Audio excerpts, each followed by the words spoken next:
and lit the lamp one by one. And that is basically, spiritually start the intellectual discourse. Now, since our dignitaries and speakers are very far away, and we are on the virtual platform, so I seek your permission to light the lamp to formally start this webinar, sir. Thank you.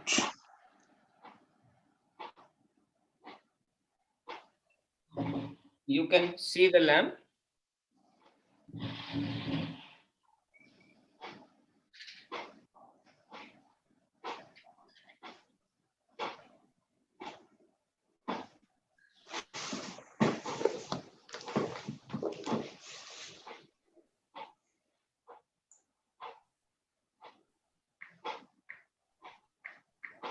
On behalf of all the 5 speakers, I am lighting this lamp.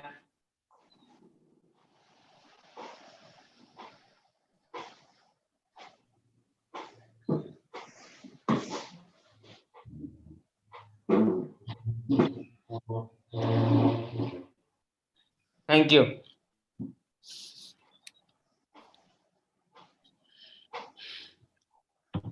Yes, Sambhavi.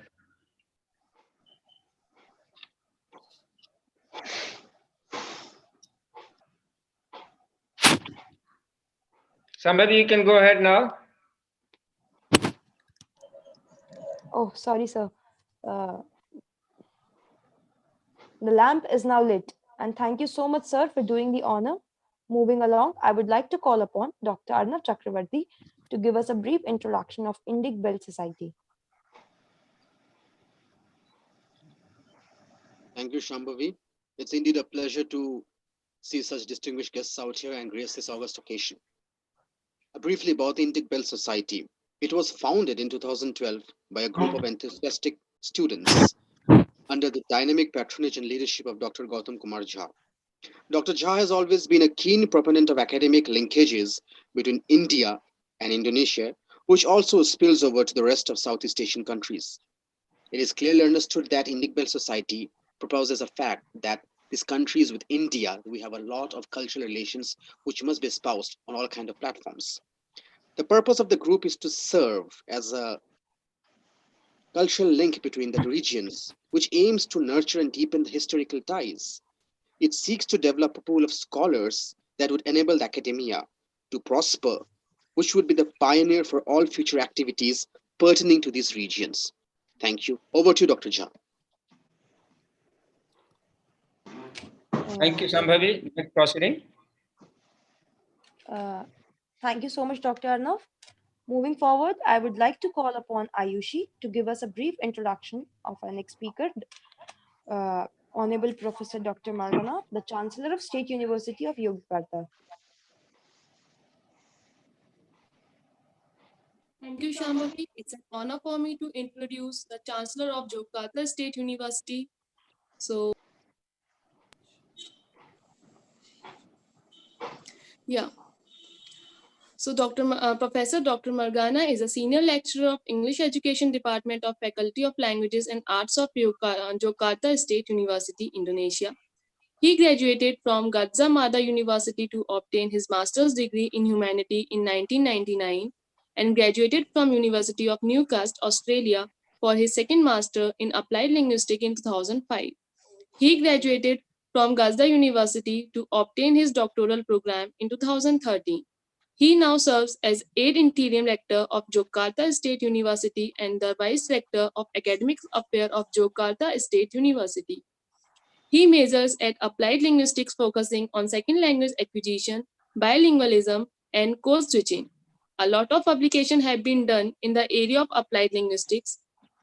Added to this, he is active in participating in the international conference in many countries such as India, Australia, China, Hong Kong, Malaysia, Singapore, Thailand, Taiwan, Russia, Finland, Laos, and others. Thank you. Over to Chair.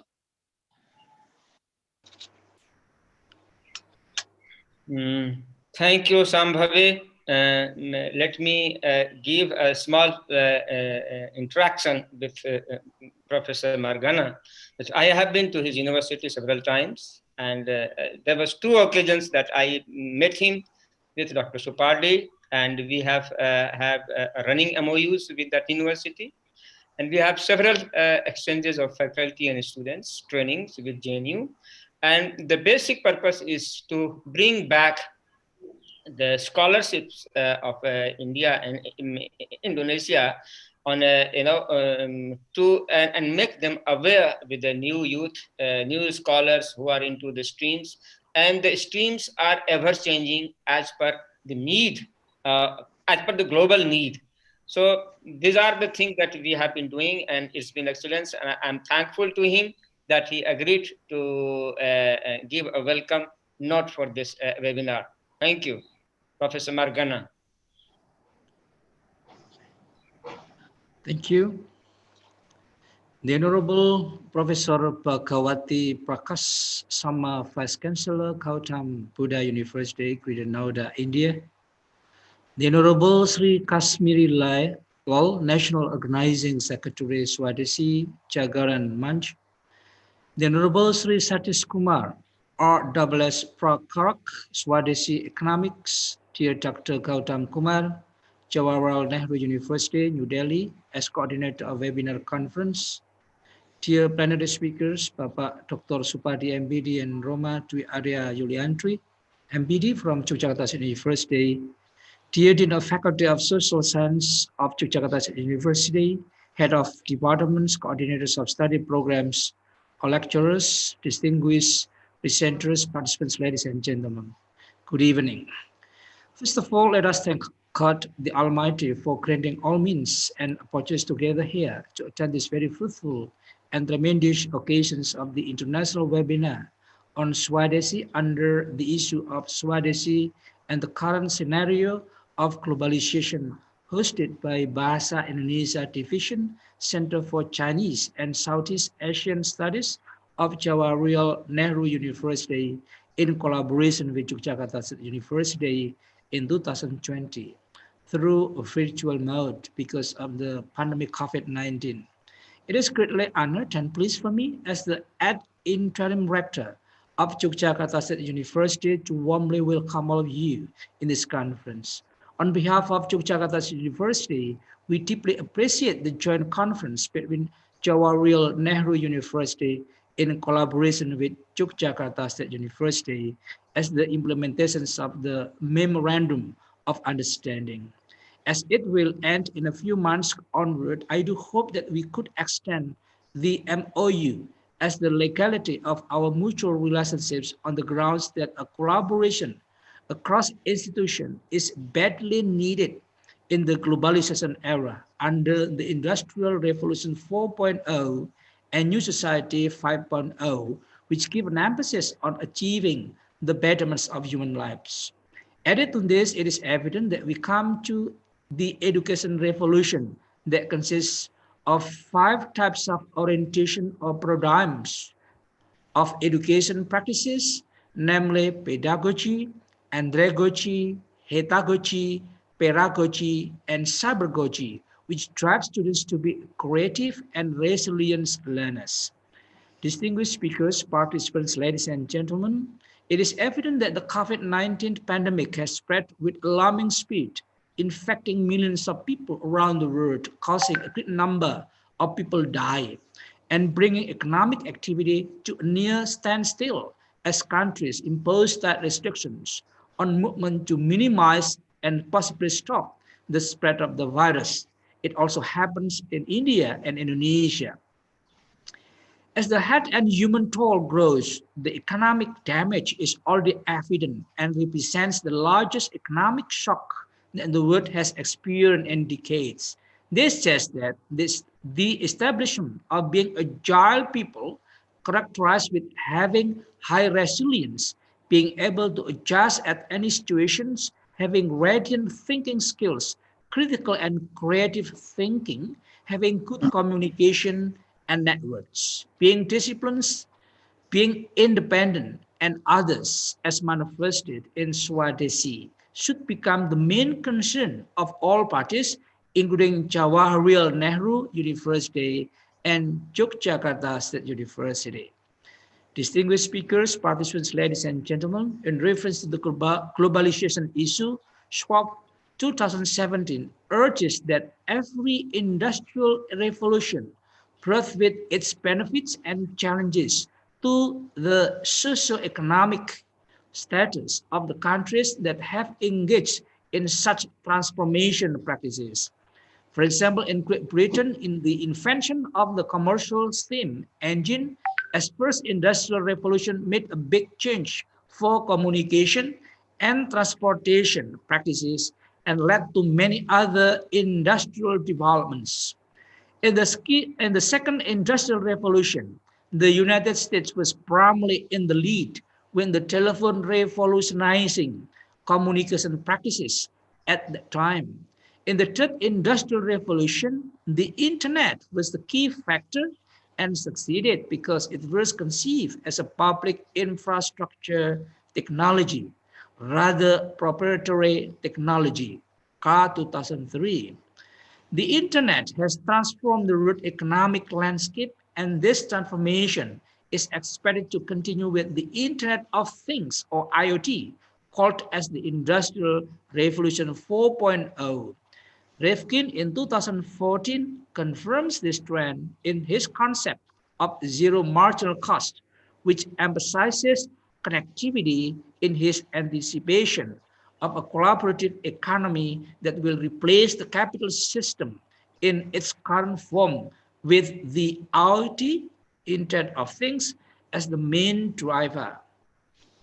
Those industrial revolutions, of course, have resulted in social, cultural, economic growth, humanities, and education in the countries, including India and Indonesia, that managed to reap most of its positive impacts. However, the wealth distribution within the developed countries who led the industrial revolution was not equitable, certainly not at the global level, where inequality has become one of the key challenges, along with the climate change and other social and human sustainability issues. With regard to this, discuss the issue of Swadeshi and the current scenario of globalization is very, very important today. Distinguished speakers, participants, ladies and gentlemen, in this opportunity to make it collaborative, collaboration between India and Indonesia, I would like to share screen about my university.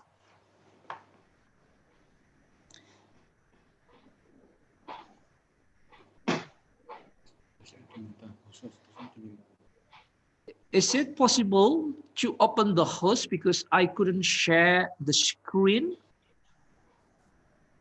Yeah, Mr. Dr. Supardi can see this. Yes.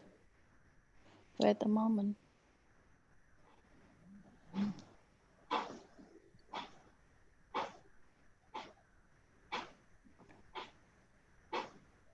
It's okay. It's ready. Okay.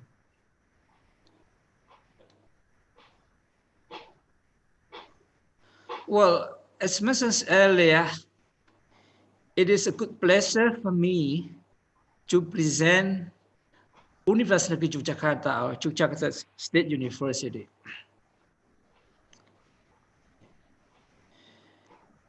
As you can see, Indonesia is a big country. It's close to Australia, Asia, North Pacific Ocean. Indonesia's basic facts and figures as presented below. Indonesia consists of 17,508 islands, about 6,000 islands inhabited. Indonesia is the seventh world largest country with 1,919,440 square kilometers area. I think it is this, if we compare to India is larger than Indonesia. The fourth most populous country, about 268,583,503 million population. 300 distinct native ethnic groups with 542 different languages and dialects. That is Indonesia. It consists of a great number of languages and dialects. Next. This is Indonesia, and Yogyakarta belongs to one of the Java. So it's not far from Kalimantan actually. It's about 1 hour traveling by airplane. If I'm mistaken, when you travel from India to Indonesia, it's about six hours. Yeah, about 6 hours, 7 hours. Right, right, right. Yeah. This is Yogyakarta as one of the educational city in Indonesia. It is a multicultural city and educational city, as mentioned earlier. There are a good number of people coming from different regions coming to Jakarta. I would like to present Yogyakarta. As mentioned earlier, Yogyakarta is well known as center of classical Japanese fine arts and culture, city of education, and the second tourist center. And the following is the descriptions of the pictures of the students' activity in Yogyakarta State University. Yogyakarta State University is formally established for teacher training and education studies. In 1964, it is part of Gajah Mada University. Since 1999, it received vital mandate to have non-teacher training programs.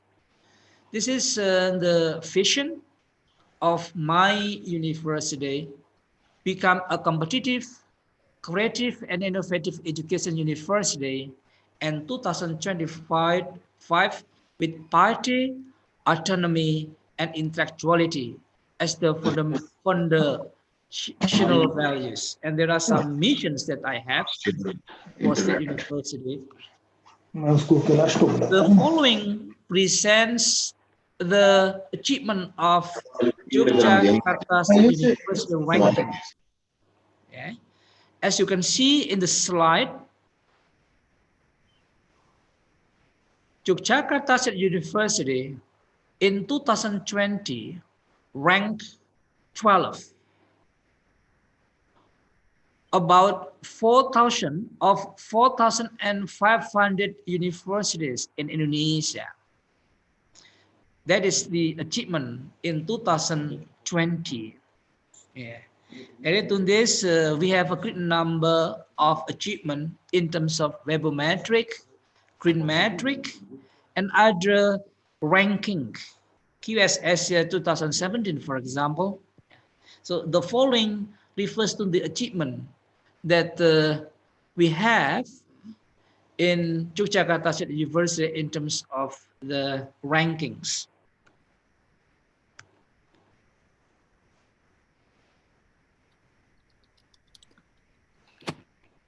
Well, talking about the faculty, Yogyakarta State University consists of 7 faculties and 1 graduate school.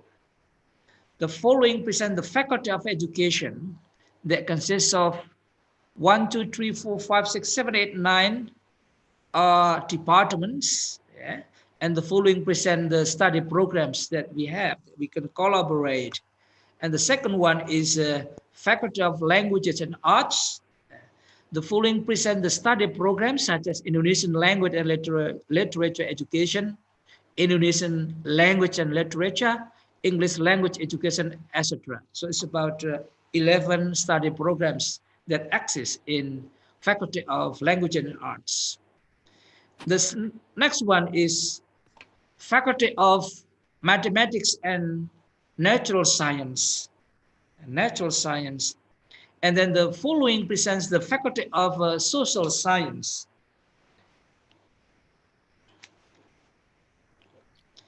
Such as civic and legal education, geography education, history education, sociology, social sciences education, public administration, and communication.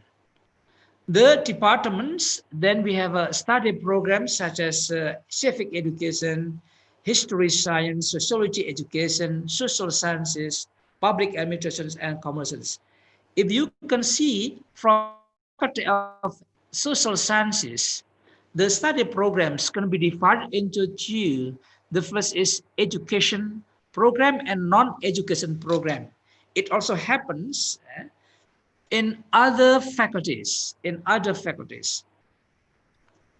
next one is faculty of engineering that consists of a great number of study programs. For example, electrical engineering education, electronics engineering education, electrical engineering, informatics engineering, and others. Again, this faculty also consists of education and non-education study programs.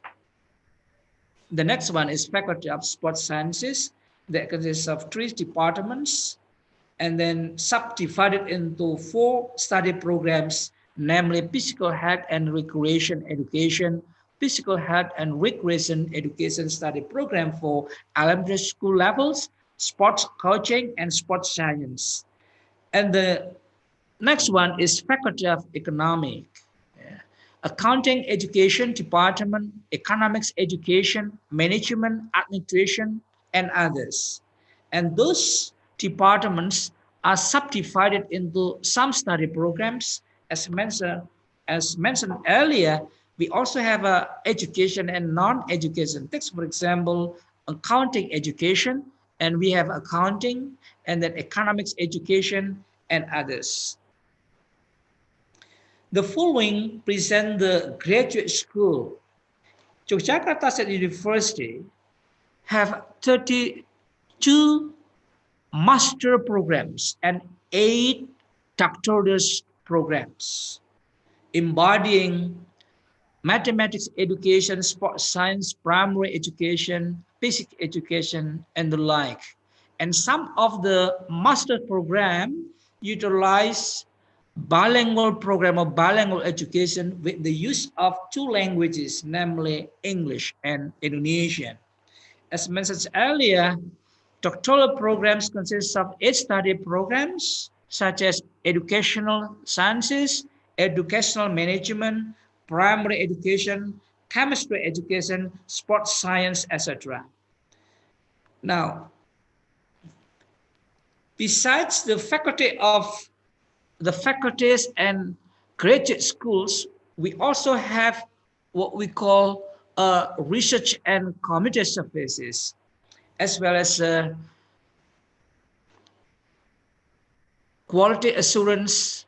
And the quality assurance program consists of a great number of centers, such as Center for Quality Assurance, Center for Curriculum, Instructional and Learning Resources, Center for Language Development and Services, Center for Internal Auditor and Monitoring, and the next one is Center for Career Development.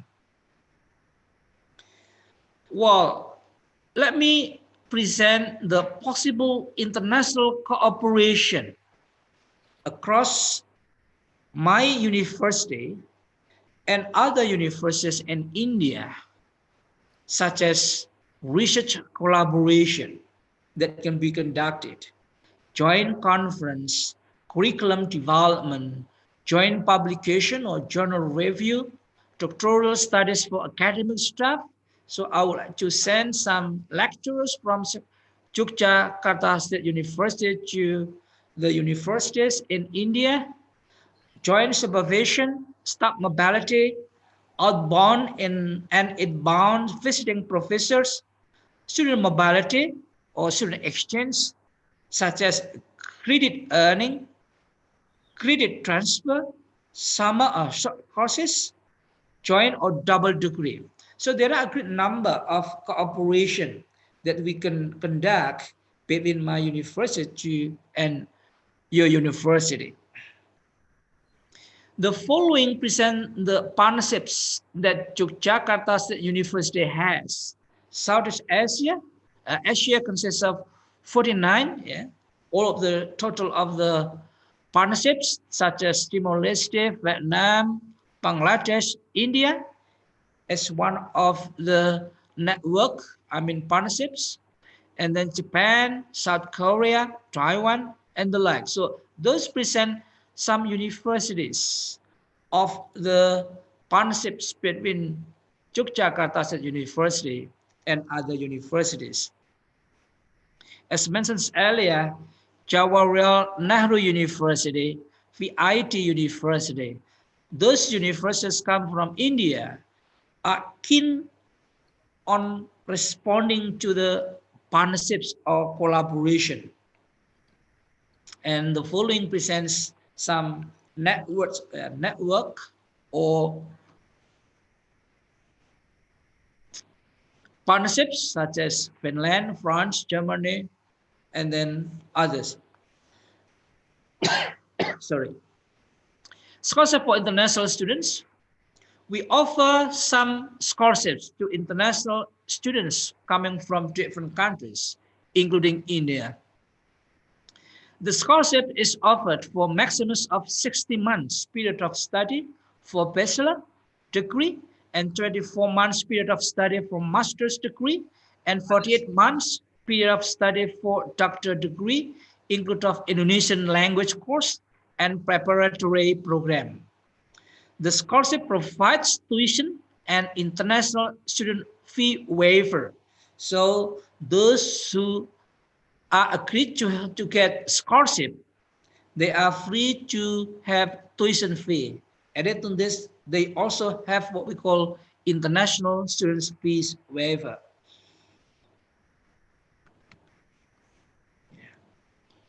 I think that's all what we have, but before I end the presentation, Yogyakarta State University has also courses for international students such as Kemitraan Negara Berkembang (KNB). It is under the management of the Indonesian government. Dharma Siswa, Republic of Indonesia Scholarship Program, Indonesian Language, Arts and Culture course for non-degree, as mentioned earlier.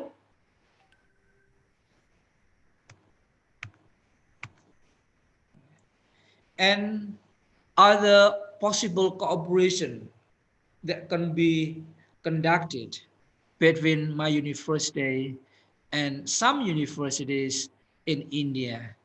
I think, thank you very much. This is my presentation. Thank you very much for your participations. Thank you.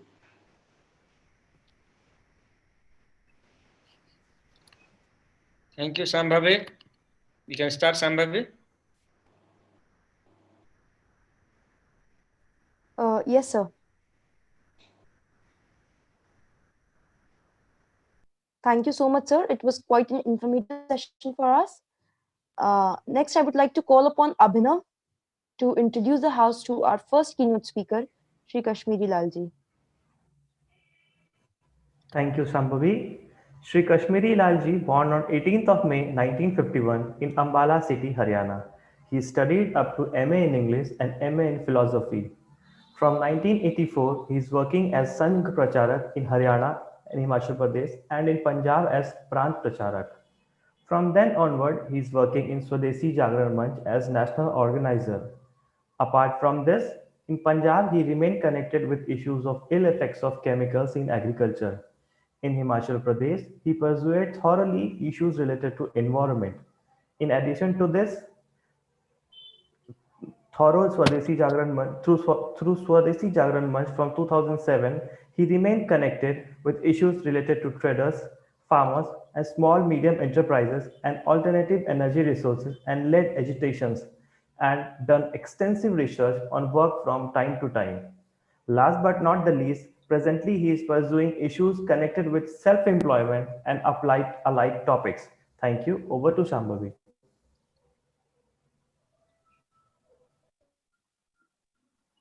Thank you so much, Abhinav. Next, I would like to call upon Ashiari Bashiari to introduce the house to our chair. Thank you, Sambhavi. I want to introduce Dr. Gautam Kumarja. Gautam Kumarja, brief career sketch and introduction. The mind and brain behind hosting of this webinar is Dr. Gautam Kumarja, Assistant Professor of Bahasa Indonesia at the Center of Chinese and Southeast Asian Studies, School of Language, Literature, and Culture Studies. He is a founder of Indic Belt Society. His area of interest are Indonesian government, society and politics, Southeast Asian affairs, and Bahasa Indonesia. He has traveled extensively in Indonesia and has given lectures in more than 30 prestigious Indonesian universities, as well as various national and international seminars. He has been instrumental in introduction Indonesian cultural show, especially Japanese and Balinese shadow puppet show. He has been instrumental in signing 18 MOUs, agreement with Indonesian and Thai universities with GNU. Dr. Jha has contributed numerous books and research articles in various journals published in India and Indonesia. He is a regular columnist in Indonesia online news channels. He has translated the famous Indian folktales Singasan Batasi from Sanskrit to Indonesia. His latest books published last year in 2019 are A New Imperial China, The Hawk Ruling in the South China Sea Dispute, jointly with Dr. Samyet Rai, Prathamik Bahasa Indonesia or Basic Bahasa Indonesians in Hindi for Indian readers and learners of Bahasa Indonesia. Apart from being a versatile scholar, he is an expert of Japanese and Sundanese music and a professional tabla player. Thank you, Sambavi. Thank you, Pashir. Let me I think a little bit missed from the beginning that I supposed to give introduce the theme of the webinar, but anyway, things are going absolutely fine. Honorable Chancellor of Yogyakarta State University, that we have just listened to you, Professor Dr. Margana M. Ham, and the mentor and creator of Swadeshi Jagran Manch, Shri Kashmiri Lalji, Vice Chancellor of Gautam Buddha University, Professor Bhagwati Prakash Sharma, Rashtriya Swayamsevak Sangh Pracharak, and proponent of Swadeshi movement, Shri Satish Kumar Ji, Professor Suwadi Purvantara, Dean of Social Science Faculty in Yogyakarta State University, Dr. Supardi, who is Associate Dean of Faculty of Sociology of Yogyakarta State University, and Dr. Rahmadwi Viliantri, Faculty of Yogyakarta State University, Pak Asher Basyari, and Shri Sujit Kumarji from Indian Embassy in Jakarta and also from ASEAN, and Mrs. Listiani Uniarsi. She is Education Attaché of Indonesian Embassy in New Delhi. Both the representative of our missions are here today. So it gives me great pleasure to welcome you all. Just a little bit brief before I invite our first keynote speaker, Shri Kashmiri Lalji, to start his speech. Let me give a little bit brief about this webinar. The word Swadeshi is not a new word for our Indonesian brothers. In fact, the word has already made an entry to Indonesia since the time of Mahatma Gandhi. The word became very powerful and it became one of the most important tools in order to start a big movement against the British in India. Today, the Swadeshi has become a synonym of self-reliance, and this self-reliance does not come spontaneously. Individual economic empowerment gives the self-reliance and conviction. And this conviction does not come by working for corporate sectors like a slave, but to how to generate your own capacity. And once you are able to do that, the real conviction and a smile comes to your face. The economic colonization has come with creating numerous needs for us. There is no end to it. Swadeshi is also linked with the sustainable development, means how to limit our needs. As we know, both India and Indonesia are victims of economic colonization. And this colonization has taken away our self-reliance and conviction from us. Today's talk, I'm sure, will pave the way for our academicians and researchers, corporators, and also those people who want to have their own efforts to create something for oneself and for others, as how to bring the self-pride back to our people. So now I invite our first keynote speaker, Sri Kashmiri Lalji, with whom I have interacted in the past, but more than that, I have listened to him on several times on social media and YouTube channels. So the basic purpose is to create a channel of communication between India and Indonesia and to understand common problems and common objectives. Thank you, sir. Now I invite Sri Kashmiri Lalji. Thank you.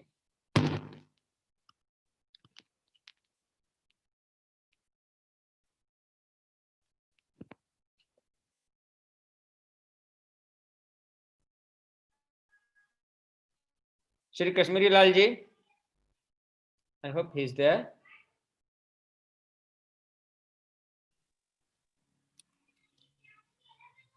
Yogeshwar ji, if I'm audible. Ji Okay, great, Yogeshwar ji. मुझे लगा there is a big थोड़ा gap हो गया कहीं. नहीं ठीक है. Oh, great.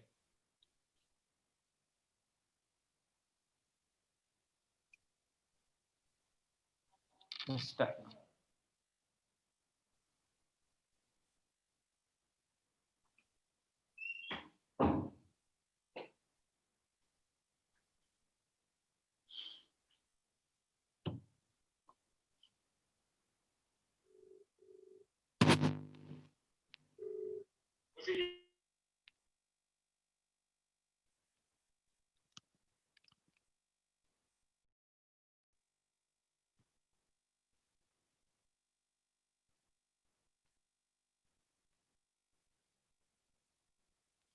Shri Kashmiri Lal ji अंदर तो हैं योगेश्वर जी. जी भाई साहब, वो क्या है, वो उधर से जुड़े हैं लेकिन आप तक नहीं उनका वो हो रहा है, कनेक्शन नहीं हो पा रहा है. नहीं है, कनेक्टेड भी है कश्मीरी लाल जी, मैं अभी और उनको ये कहता हूँ. अच्छा. नहीं तो ये कुछ व्यवधान है तो हम लोग दूसरे कीनोट स्पीकर से शुरू कर सकते हैं. जी mohon maaf ada sedikit masalah koneksi.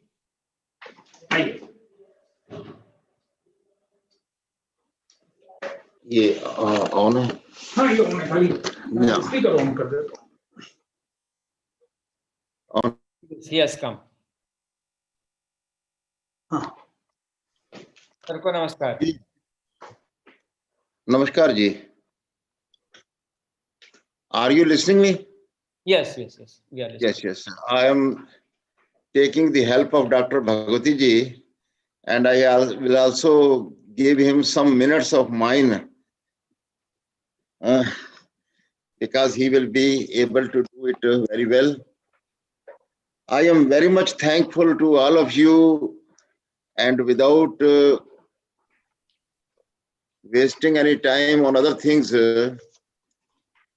I am very thankful to Professor Margana, Dr. Suprati, Dr. Roma, Dr. Bhagwati Prakash ji, Satish ji, and especially I am very thankful to Professor Gautam for becoming a bridge between India as well as Indonesia. I have seen so many programs of Indo-Canadian, Indo-Pak, Mushaira, etc.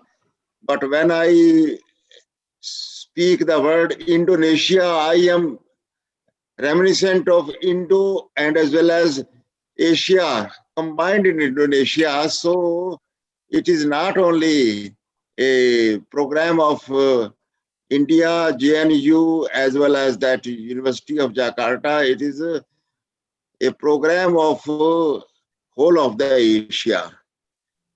So, you know something, I think, about Swadeshi, and you are pronouncing very well the word Swadeshi, as well as the economic scenario in the world. First of all, I will tell you that we are for Swadeshi, we are for indigenous things, but we are not against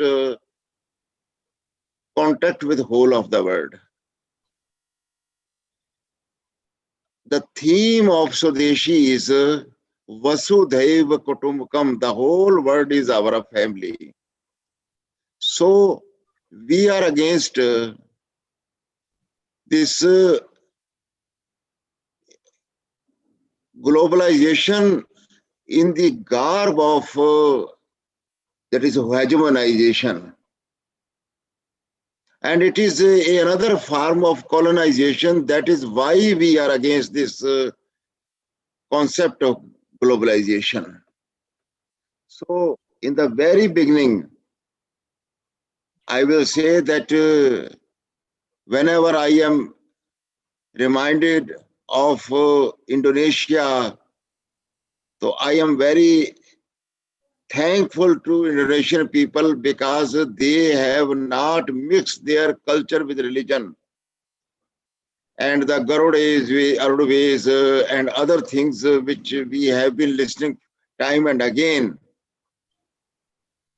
are reminiscent of a very rich culture which is above caste, color, and creed.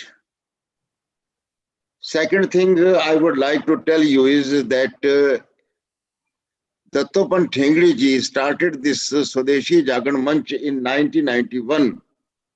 But that does not mean that this concept of Swadeshi was not there in India. It was there in India before that also. More than a century ago, 3 rishis of India started this vigorous campaign of Swadeshi when Britishers divided Bengal.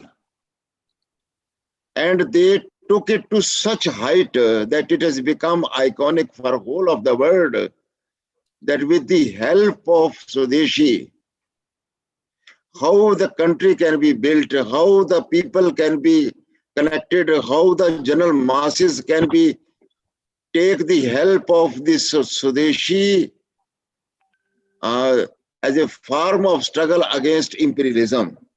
And that was a very successful way of conquering our ideology. Second thing is that this LPG model, which was started in the name of globalization or WTO in 1991, is not actually globalization, its true form. Because they call it liberalization, but it is actually recolonization. They call it globalization, but actually it is hegemonization. They call it privatization, but it is a PPP model, or you may call promise, postpone and perish. Or you, in other words, you may call it the loot of public property by privates or the corporates. So we are against this kind of loot of poor nations by rich nations. That is why Swadeshi Jagan Manch was started. And secondly, there is a shift from globalization to global warming also. And that is very dangerous. We should also keep in mind that they are these big nations, these rich nations, these rich corporates are uttering time and again the talk about what is called there is global warming, etc. But actually, they are the beginner, they are the prompter, they are the wholly responsible for all this. Swadeshi also is a principle of preferring the neighborhood to the remote. And this also means that we are also not against endless consumption or consumerism. We are against it.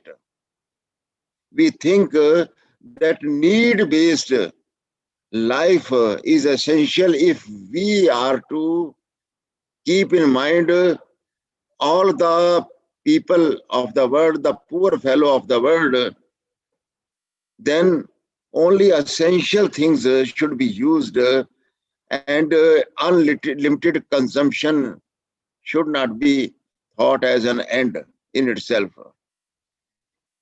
We also rely on family, community, and society as a socio-economic delivery system.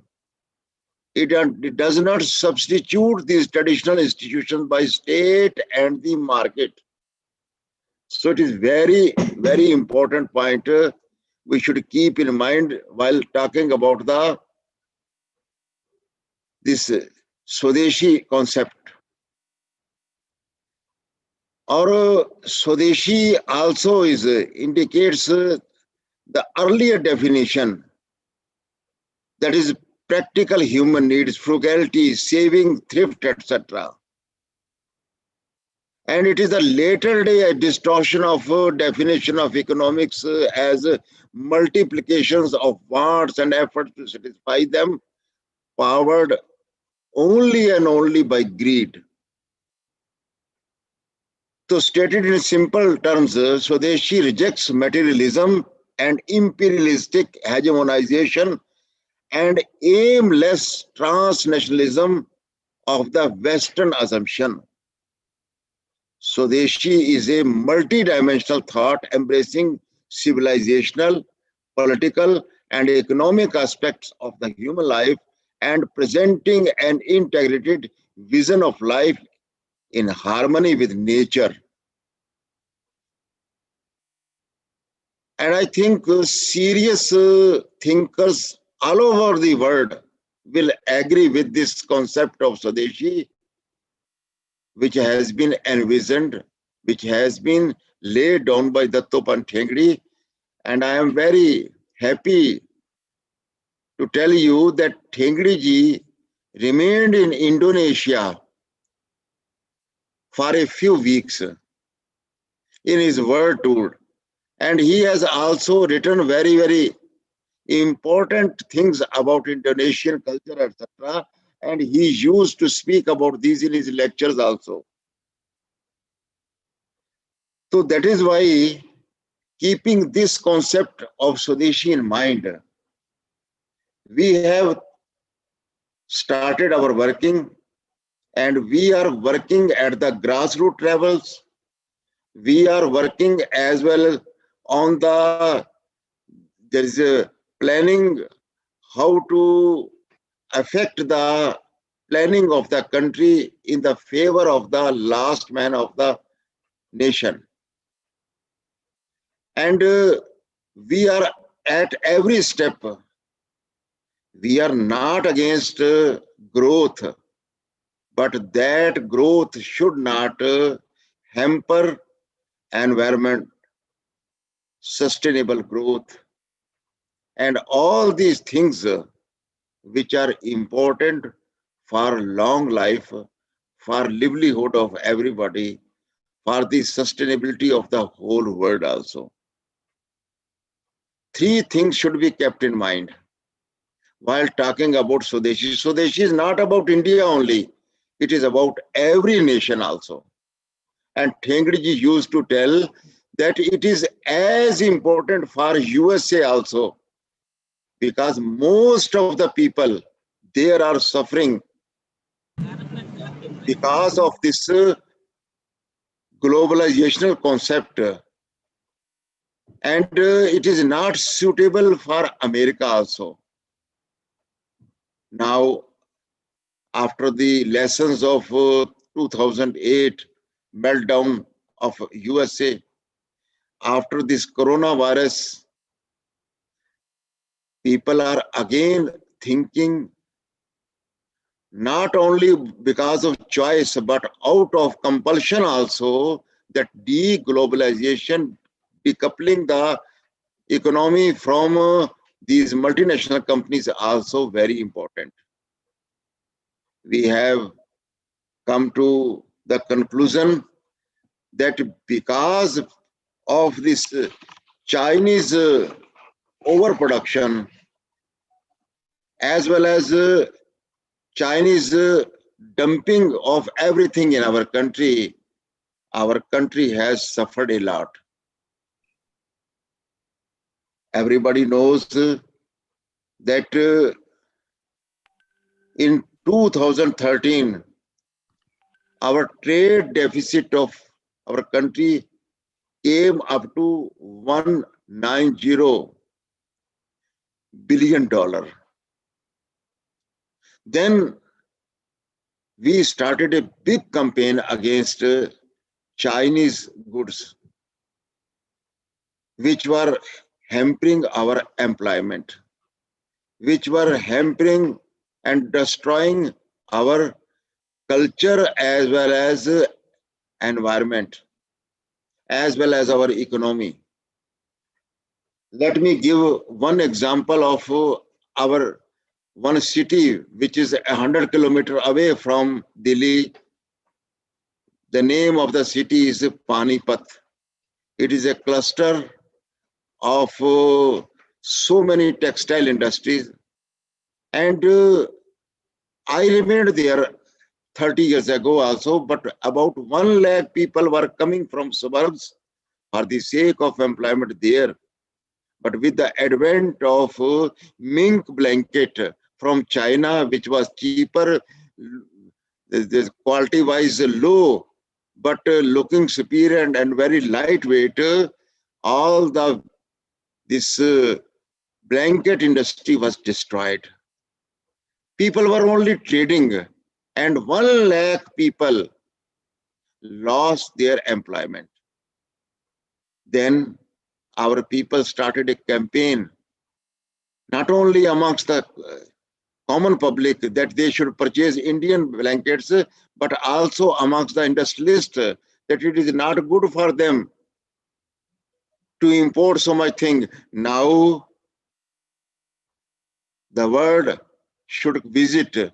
Indonesians should, whenever people are coming to India, they should also visit Panipat and see 99% of mink blanket, soft blanket, is not coming now from China. It is prepared there, and machines also 75% are India made, and the repair of the machine is very easy. So it is not a dream that India can become self-sufficient, self-reliant. It is a practical thing which can be seen at clusters like Panipat. We have lost 3 battles in Panipat previously, but with this war against China, Panipat has won the war, and it has become a pilgrimage for Swadeshi. But this is not the only example. So many stations are there. So I will request the country, which is a country of 7th largest country of the world, and so many islands are there. So everything cannot be created, everything cannot be manufactured in Indonesia, but most of the things can be manufactured there. And the local talent will also be encouraged. Local vision will be improved. Local talent will be improved. And if in true sense, our Indonesia has to become sovereign state, then it is essential that they should also adopt this concept of Swadeshi, which was started by Dattaban Thengriji and which is important for Indonesia also. And I am again very thankful. I am not speaking in detail because Dr. Bhagwati Prakashji will give an elaborate picture of how this concept of Indianization, this concept of indigenization as well as Swadeshi is practical, is very important, essential, as well as very beneficial, not only for India, but countries like India, as well as for the whole of the world. With these words, I am very thankful to Professor Gautamji that he has become a bridge between Indonesia and India and has started a very good dialogue. Thankful to all others who have participated in it. And I will request them whenever they visit our India, they should see such new places of worship like the clusters and testify that this is also very practical, very there is a important also for Indonesia. Thank you very much. Thank you all. Thank you so much, sir. It was indeed a very informative session. Next, I would like to call upon Dr. Arnav to introduce the house to our next keynote speaker, Professor Bhagwati Prakash Sharma ji, who is the Vice Chancellor of Gautam Buddha University. Thank you, Shambhavi. I'll take this forward. Now, allow me to introduce and take this opportunity to introduce to all of you Professor Bhagwati Prakash Sharma. Professor Sharma is the Vice Chancellor of Gautam Buddha University, and with a 39 years experience in teaching, his name is second to none. Professor Sharma has often lent his expertise by participating in 3 biannual ministerial conferences of the World Trade Organization at Cancun in Mexico, Hong Kong, and in Nairobi, Kenya. His knowledge is acclaimed, and even parliamentary standing committees have sought out his advice on 2 occasions. He has related such as Mahamana Mohan Malviya Award in 2016, his contribution in the field of management in addition to others. He has also been invited for lectures abroad in Dubai, Sharjah, Abu Dhabi, and in Bahrain, where he presented the keynote address in International Yoga Day in 2016. Being a prolific scholar and mentor to many, Professor Sharma has over 250 research papers to his 14 books authored, 31 popular monographs, and also has organized 32 workshops and seminars. He has also edited books and is the editor-in-chief of the Business Review International.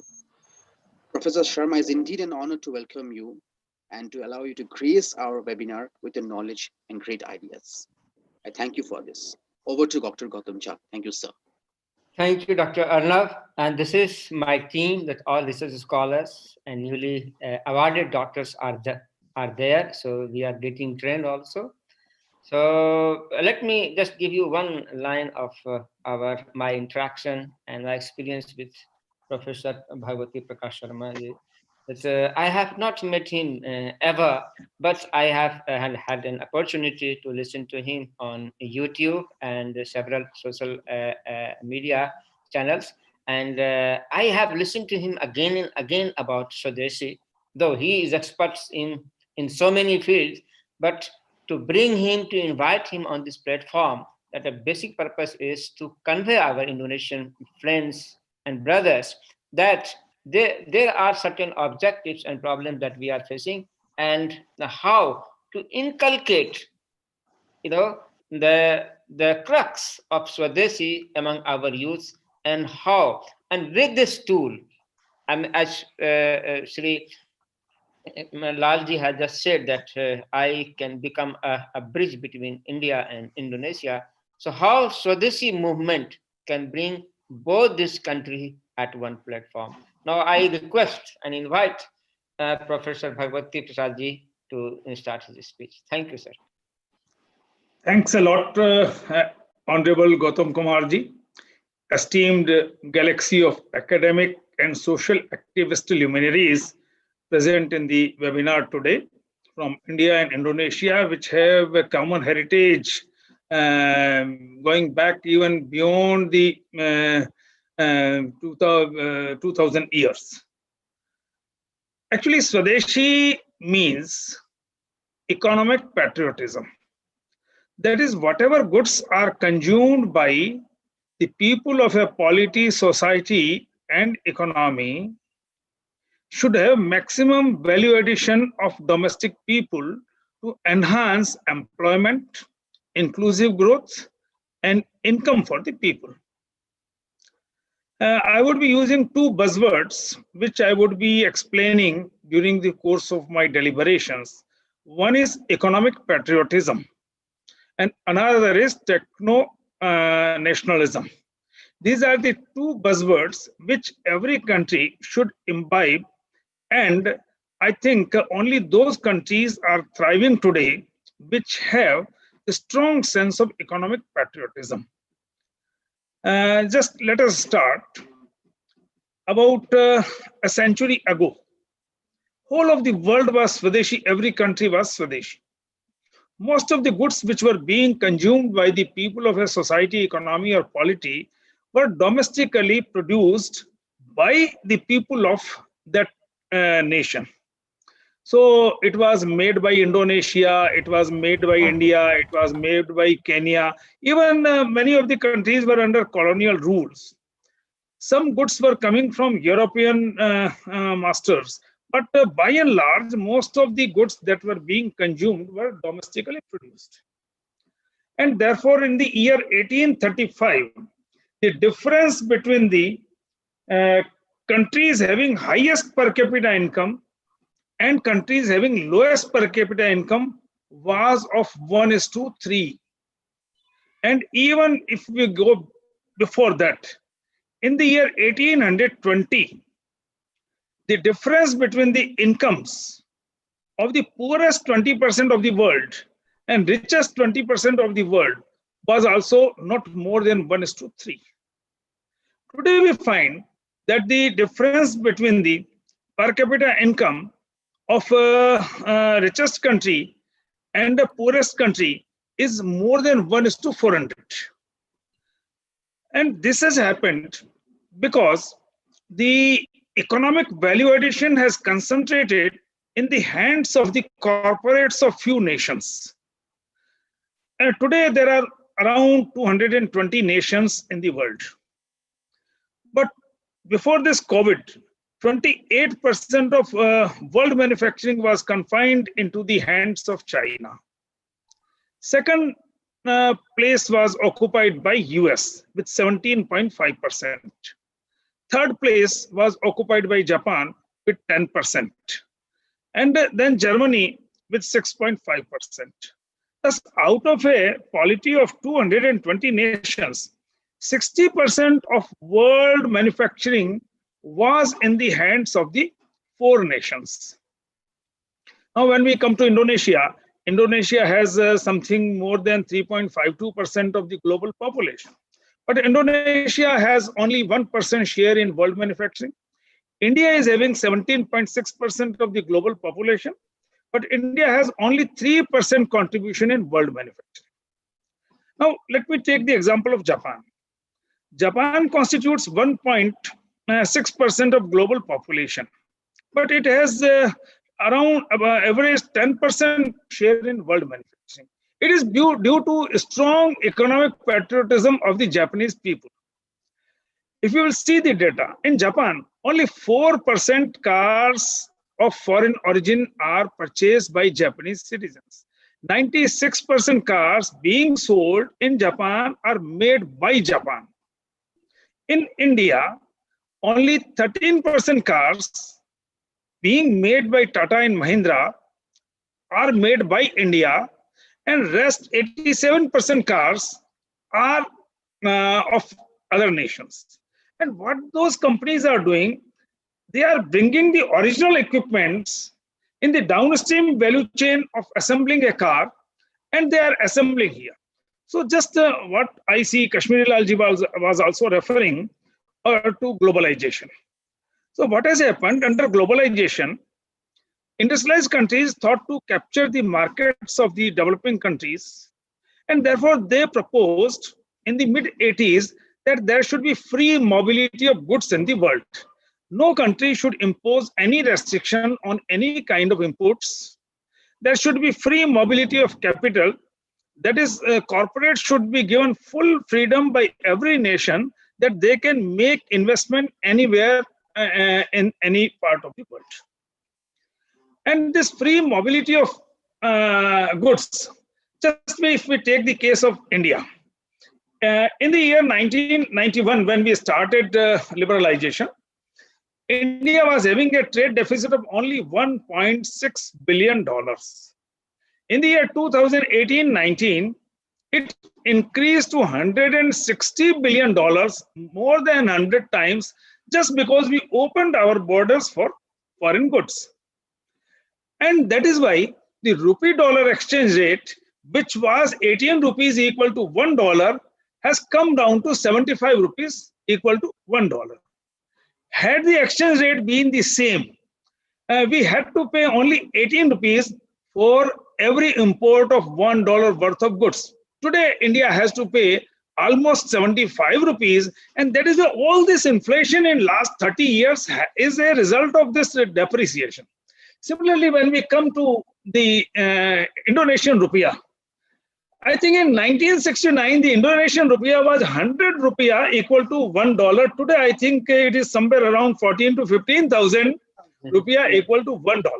Yeah. So just you can imagine that had we adopted economic patriotism, and if Indonesian people and if Indian people or Kenyan, Zambian, any country, if we would be buying goods made by Indonesia or by India, then only domestic value addition would enhance, employment would be generated. Now, for example, 90% of the toys were being domestically manufactured in India. Now, today, 90% of the toys are coming from outside.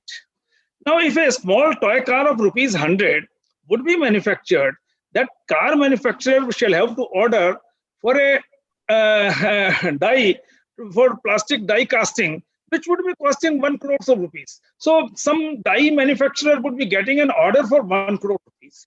Now that car manufacturer would be buying a small coil to run that car from a cell. So there would be in the downstream value chain, coil manufacturer would thrive. He will make coils for that car assembly company domestically. Then that wire enameling company would be requiring, that coil manufacturer would be requiring enameled wire. So there would be in the downstream, a new company would emerge that would be doing wire enameling. Then wire enameling company would be buying a copper wire, and that is why a copper drawing machine would be established. And when the copper drawing machine owner would be buying copper ingot. So actually in downstream value chain, 100 times employment and income is generated for the people who are employed in the original equipment manufacturing of the downstream value chain. That is number one. Now coming to another doctrine of economic globalization, that is free mobility of capital. Now what has happened in last 30 years, the means of production of more than 100 developing countries or emerging market economy have been taken over by large transnational corporations of 6 or 7 major economies. And therefore, say for example, earlier all refrigerators, all TV sets, everything that was being manufactured and sold in India was made by India. Now today, almost 70 to 80% of these products, white goods, they are of foreign brands, foreign multinationals. And therefore, they are simply assembling. Just I'll quote an example. The largest selling refrigerator in India was Kelvinator. So its mini compressor was also being manufactured here. Its piston and cylinders were also being manufactured here. Its valve was, so downstream value, complete downstream value chain was here. When it was taken over by the Whirlpool, now Whirlpool people, they bring all their parts from their own subsidiaries operating in different countries and they just do assembling.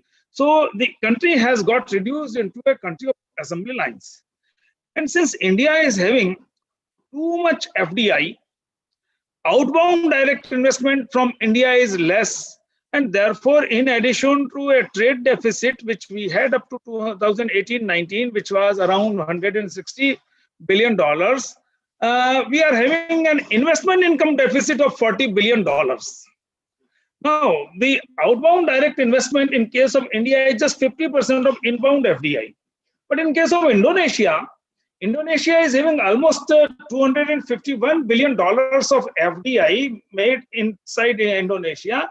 And Indonesia is having only outbound direct investment of somewhere $20 to $22 billion. So inbound FDI is 10 times. So profit or dividend that is being repatriated by the Indonesian companies from abroad is just less than 1/10 of the profits that are being repatriated by the foreign multinationals. And that is why Indonesia is having huge trade surplus, but it gets converted into BOP crisis unless Indonesia invites more and more FDI and more FII investment. So actually this investment income deficit in case of Indonesia has been hampering its balance of payment in case of India also. And that is why every government in last 3 decades had to open up ever newer sectors for FDI so that the country can, which, for example, as I have said, that India is having a trade deficit of somewhere around $160 billion. When we started reforms in 1991, so trade deficit started increasing. So with higher trade deficit, about 30% of the trade deficit was being bridged by services exports. Another 30 to 40% was being bridged by private transfers, that is the Indians who were working abroad and they are sending, they're repatriating their income, so that is private transfers. And about 20 to 30% of the trade deficit remained unbridged. And therefore, for the last 30 years, every year or every 2 to 3 years, the government was compelled to open up ever newer sectors for FDI. And therefore, today, industry, commerce, trade is largely owned by foreign multinationals. So now question that arises, whether it is in case of Indonesia or India or any emerging market economy, who would own the industry, commerce, and trade, that is the means of production of that country, whether people of that country or large transnational corporations. Now, if we see the composition of the world GDP in a different manner, more than 50% of the GDP of the world is coming from Fortune 200 companies or Fortune 2000 companies or World 2000 companies. That is the largest corporates, largest 2000 corporates are contributing more than 50% of world GDP. And out of these largest companies of 2000 Fortune 2000 companies, 575 are American, 309 are Chinese, 223 are Japanese. I think Indonesia has only 6 to 7 companies in the 2000 companies, top 2000 companies of the world. And India has somewhere around 50 companies. So when the turnovers or GDP is coming from the corporates, and when these corporates are having their headquarters, say for example, in case of US, 2/3 of the American government's revenue of taxes is coming from the income being repatriated by American companies which have been operating in different countries outside America. And therefore for them, they want that the industry, commerce, and trade should be owned by their company. In globalization, as Kashmiri Lalji was also talking of neo-colonialism, that is, for example, working age population is there in developing countries, whether in India or in Indonesia or in other African nations. So what the OECD nations want, they want that all manufacturing and other value addition activities, whether these are software development or the other services, they should be located in the third world countries or developing countries. But the ownership of the corporate should be with the first world. So they decide. Today, actually, in the world, trade has vanished. price negotiated trade has been replaced by branch transfers of large transnational corporations. For example, ABS Volvo. It is a Swedish company. Swedish population is somewhere less than 1 crore. It is somewhere 80 to 90 lakh people. Now, I think you have 27 crore people, and Sweden has less than 1 crore population. But the buses for the whole world are being made by them, ABS Volvo, Scania, etc. So what do? They have their subsidiaries, and they make various components. And wherever they run an assembly line, whether in India or Indonesia, they just bring components from their own companies, their subsidiaries. So there is no price negotiation. All the parts, whether piston, cylinder, gate, seat, whatever is coming from whichever country. So for example, BMW manufactures its horns for the whole world in India. So wherever they would be running an assembly line, they would be taking horns from me. Now, when we are talking of environmental pollution, what is the necessity of indulging into such global division of labor?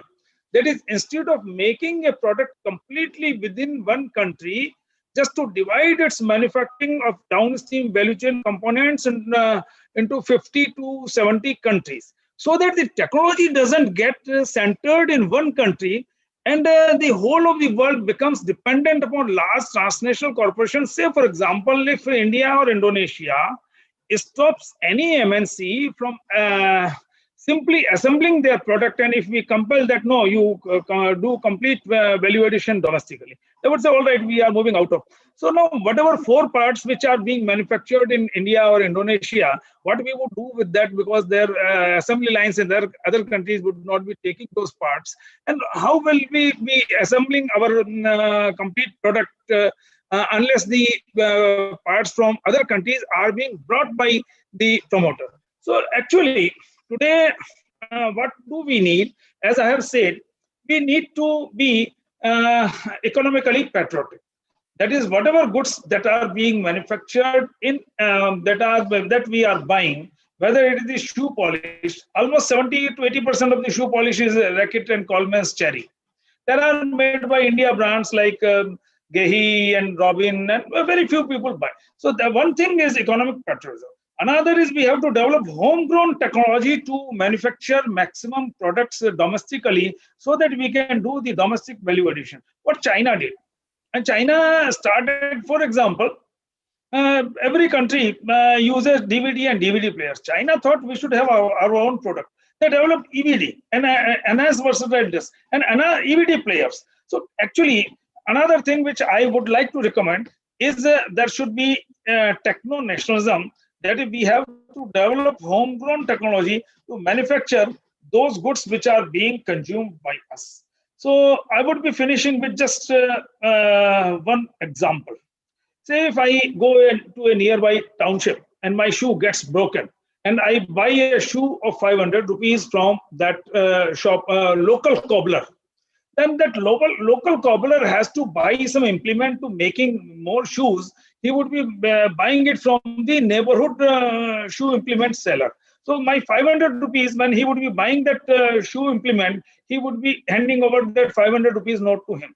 Then if that person has to buy a shirt for him, those 500 rupees would be going to that ready-made shop owner. If the ready-made shop owner has to get his AC repaired, he will call a AC repair boy, and that 500 rupees would be going to him. If AC repair boy has to buy a pant for his son, if these 500 rupees given to a shop, to a cobbler by me at 10 a.m. in the morning, if by the end of the day, by 5 p.m. or 6 p.m., if it changes 10 hands, then income of 5,000 rupees, employment of 5,000 rupees, and manufacturing of 5,000 rupees would take place in that small suburban town. And in 10 days, it would be multiplying to 50,000. And in 100 days, it would be multiplying to 5 lakh rupees. So my 500 rupees, which I would be giving to a cobbler, it would be going to cobbler, and it would be creating income, employment, and manufacturing of 5 lakh rupees in 100 days. And if I will be buying the shoe of Bata, then 500 rupees would be going to England, and it would be created by transaction velocity of money. It would be creating those incomes and manufacturing there. And if I'll be buying it from Amazon, and Amazon is supplying me a Chinese shoe, then these 500 rupees of mine would be creating an income and employment of 5 lakhs of rupees in China. And therefore, it is the Swadeshi which can help us and every developing country to thrive and bring riches for the masses. With this, I conclude and convey my thanks to the organizers. Thank you.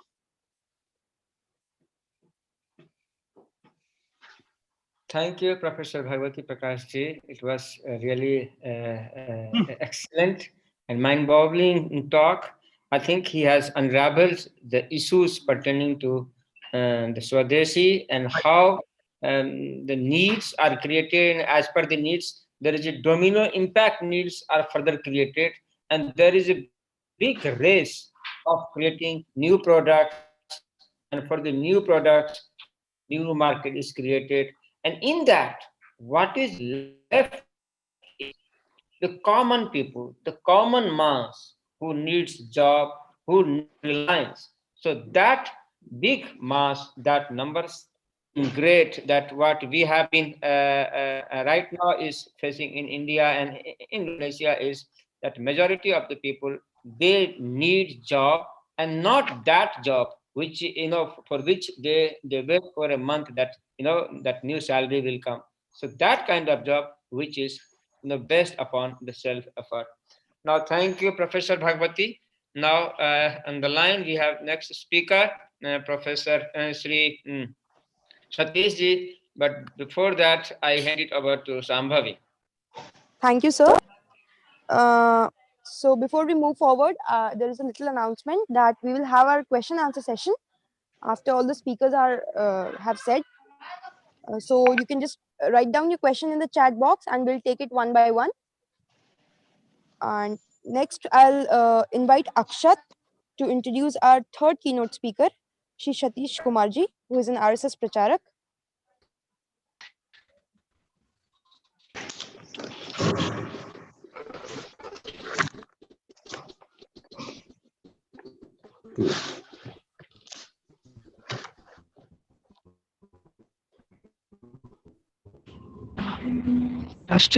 He has completed his education in an electrical engineering diploma pass out in 1982. He has been worker from last 36 years as a Rashtriya Swayamsevak Sangh Pracharak and expertise in India-China trade relations, Swadeshi economics, Bharatiya economic model, and employment-centric economy. He travels countrywide in various educational institutions and has addressed more than 100 seminars on various topics, including India, economy, employment, Swadeshi, India and China trade relations, etc. He has written 6 books named as स्वदेशी की विकास यात्रा, चीन की चुनौती और हमारा कर्तव्य, विश्व व्यापार युद्ध एवं स्वदेशी दृष्टिकोण, रोजगार और स्वदेशी पथ, सफल संघर्ष गाथा, Bharat marching towards Swadeshi Swavlamban. He leads the Chinese boycott campaign named Rashtriya Suraksha Abhiyan in 2017. Thank you. Over to Chair. Thank you, Akshat ji. My interaction with Satish ji was very limited, but I have been listening to him for a very long period of time. And this morning, I briefed him about the purpose of this webinar, what is we are trying for. And as Professor Bhagwati Prasad ji has already given a long descriptive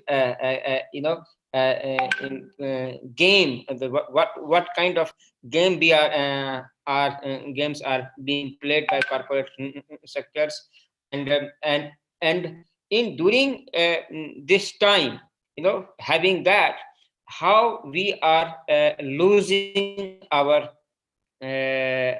manpower, and in that what we are getting back, and how our rupees, how our currency, how our treasure has lost its glory for such a long period of time, how Indonesian rupiah has lost its value, and how Indian rupees has lost its value against dollar. And he has also given the ways that how we can bring it back, how our lost glory can come back, self reliance can come back. So now I request Sri Satish Kumar ji to come and give your speech, sir. Thank you, sir.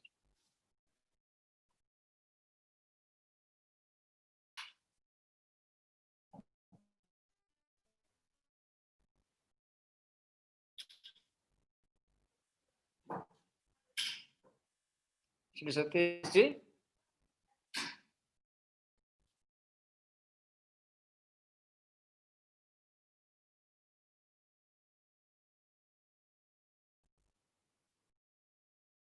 Shri Yogesh ji, could you connect with Shri Satish ji?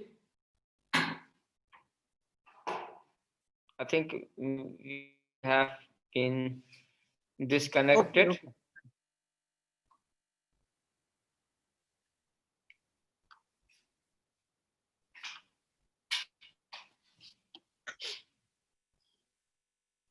वैसे okay. Yes. ठीक.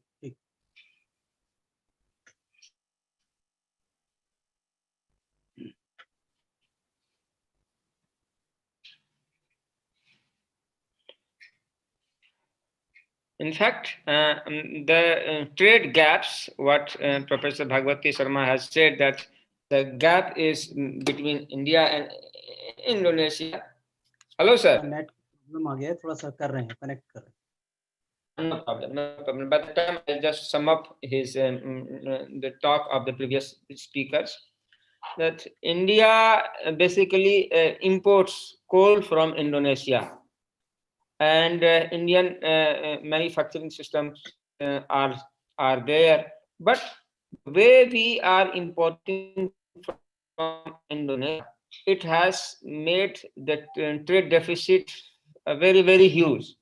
And if you see the Indonesian companies, as said by Professor Bhagwati, there are very less Indonesian companies who are coming to India. Rather, they are going to China and other countries. But in India, namely, three, four companies are working, and that is also in the food processing sectors.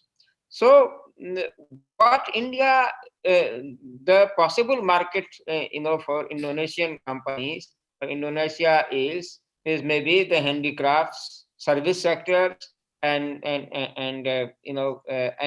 for India is like huge in the healthcare sectors. The market is really great, and higher education, primary education, and medium range of education system.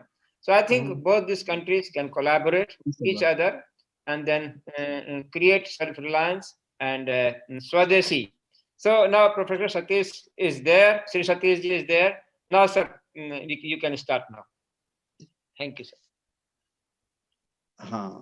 Namaskar. At the outset, I beg for Kshama due to internet problem. It was some type of technical issue. So I have to use my phone rather than laptop now. I congratulate this Yogyakarta University and JNU for organizing a webinar on such a needy issue. Professor Gautam Jha from JNU and Professor Margana and the team of Yogyakarta University, I congratulate them. The Swadeshi, the issue, and the title of the issue, Swadeshi and current scenario of globalization. The Swadeshi is a very positive concept. And this is the Bharatiya concept, Indian concept. Swadeshi says that the whole world is a family. Okay.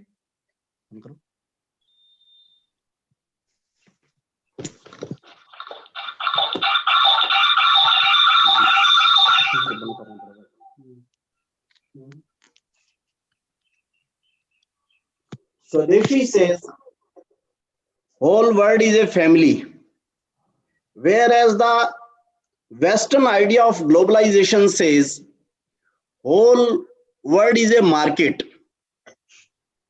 When you feel the or say we are a family, then your mindset is on another way. And when you say we are in market, then your mindset, your wishes, your goals are on the different way.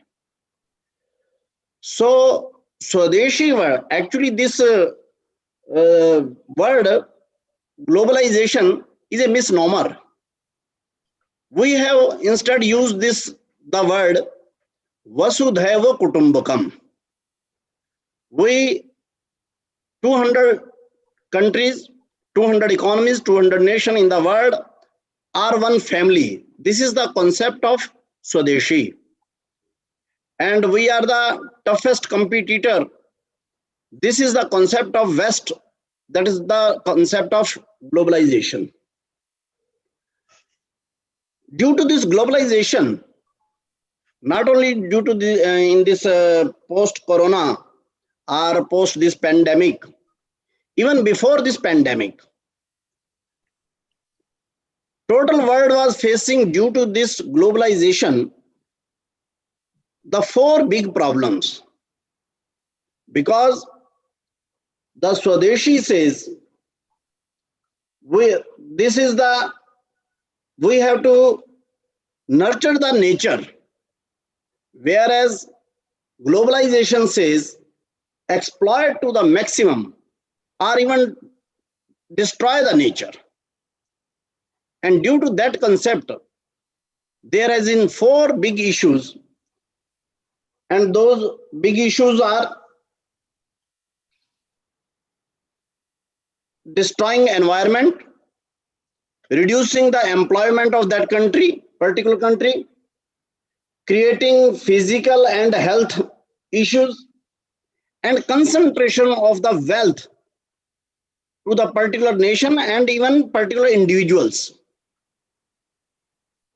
And due to that, in total world, there are disharmony.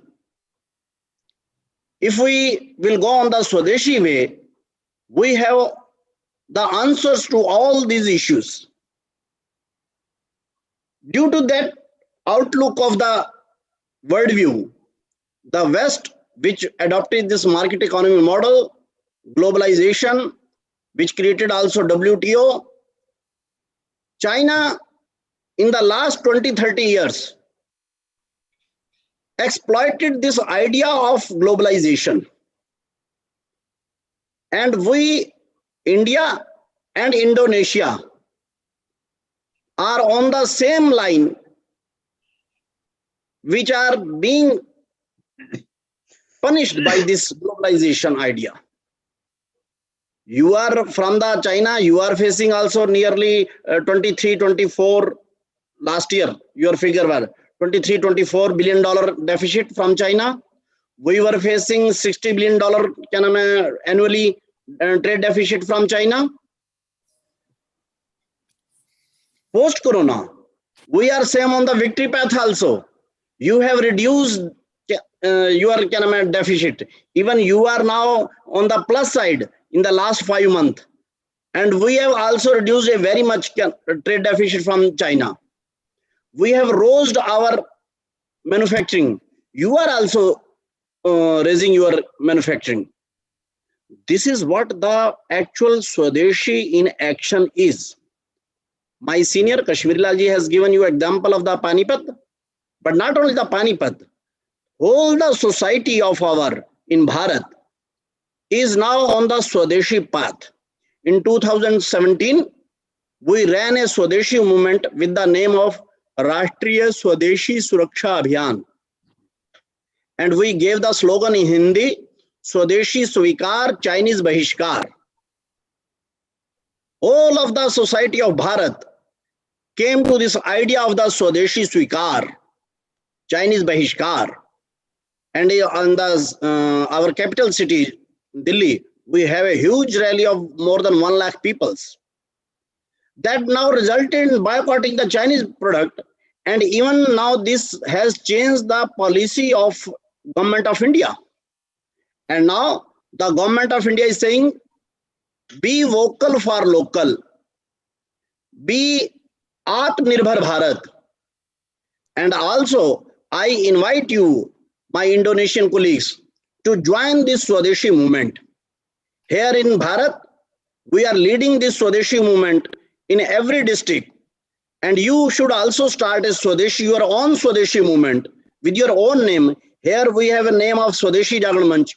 You can put your name in Indonesian language. But there is a very much need of the Swadeshi movement in Indonesia also. And culturally we are one because we are Eastern countries, India, Southeast Asia, Indonesia, these are the same on the same line.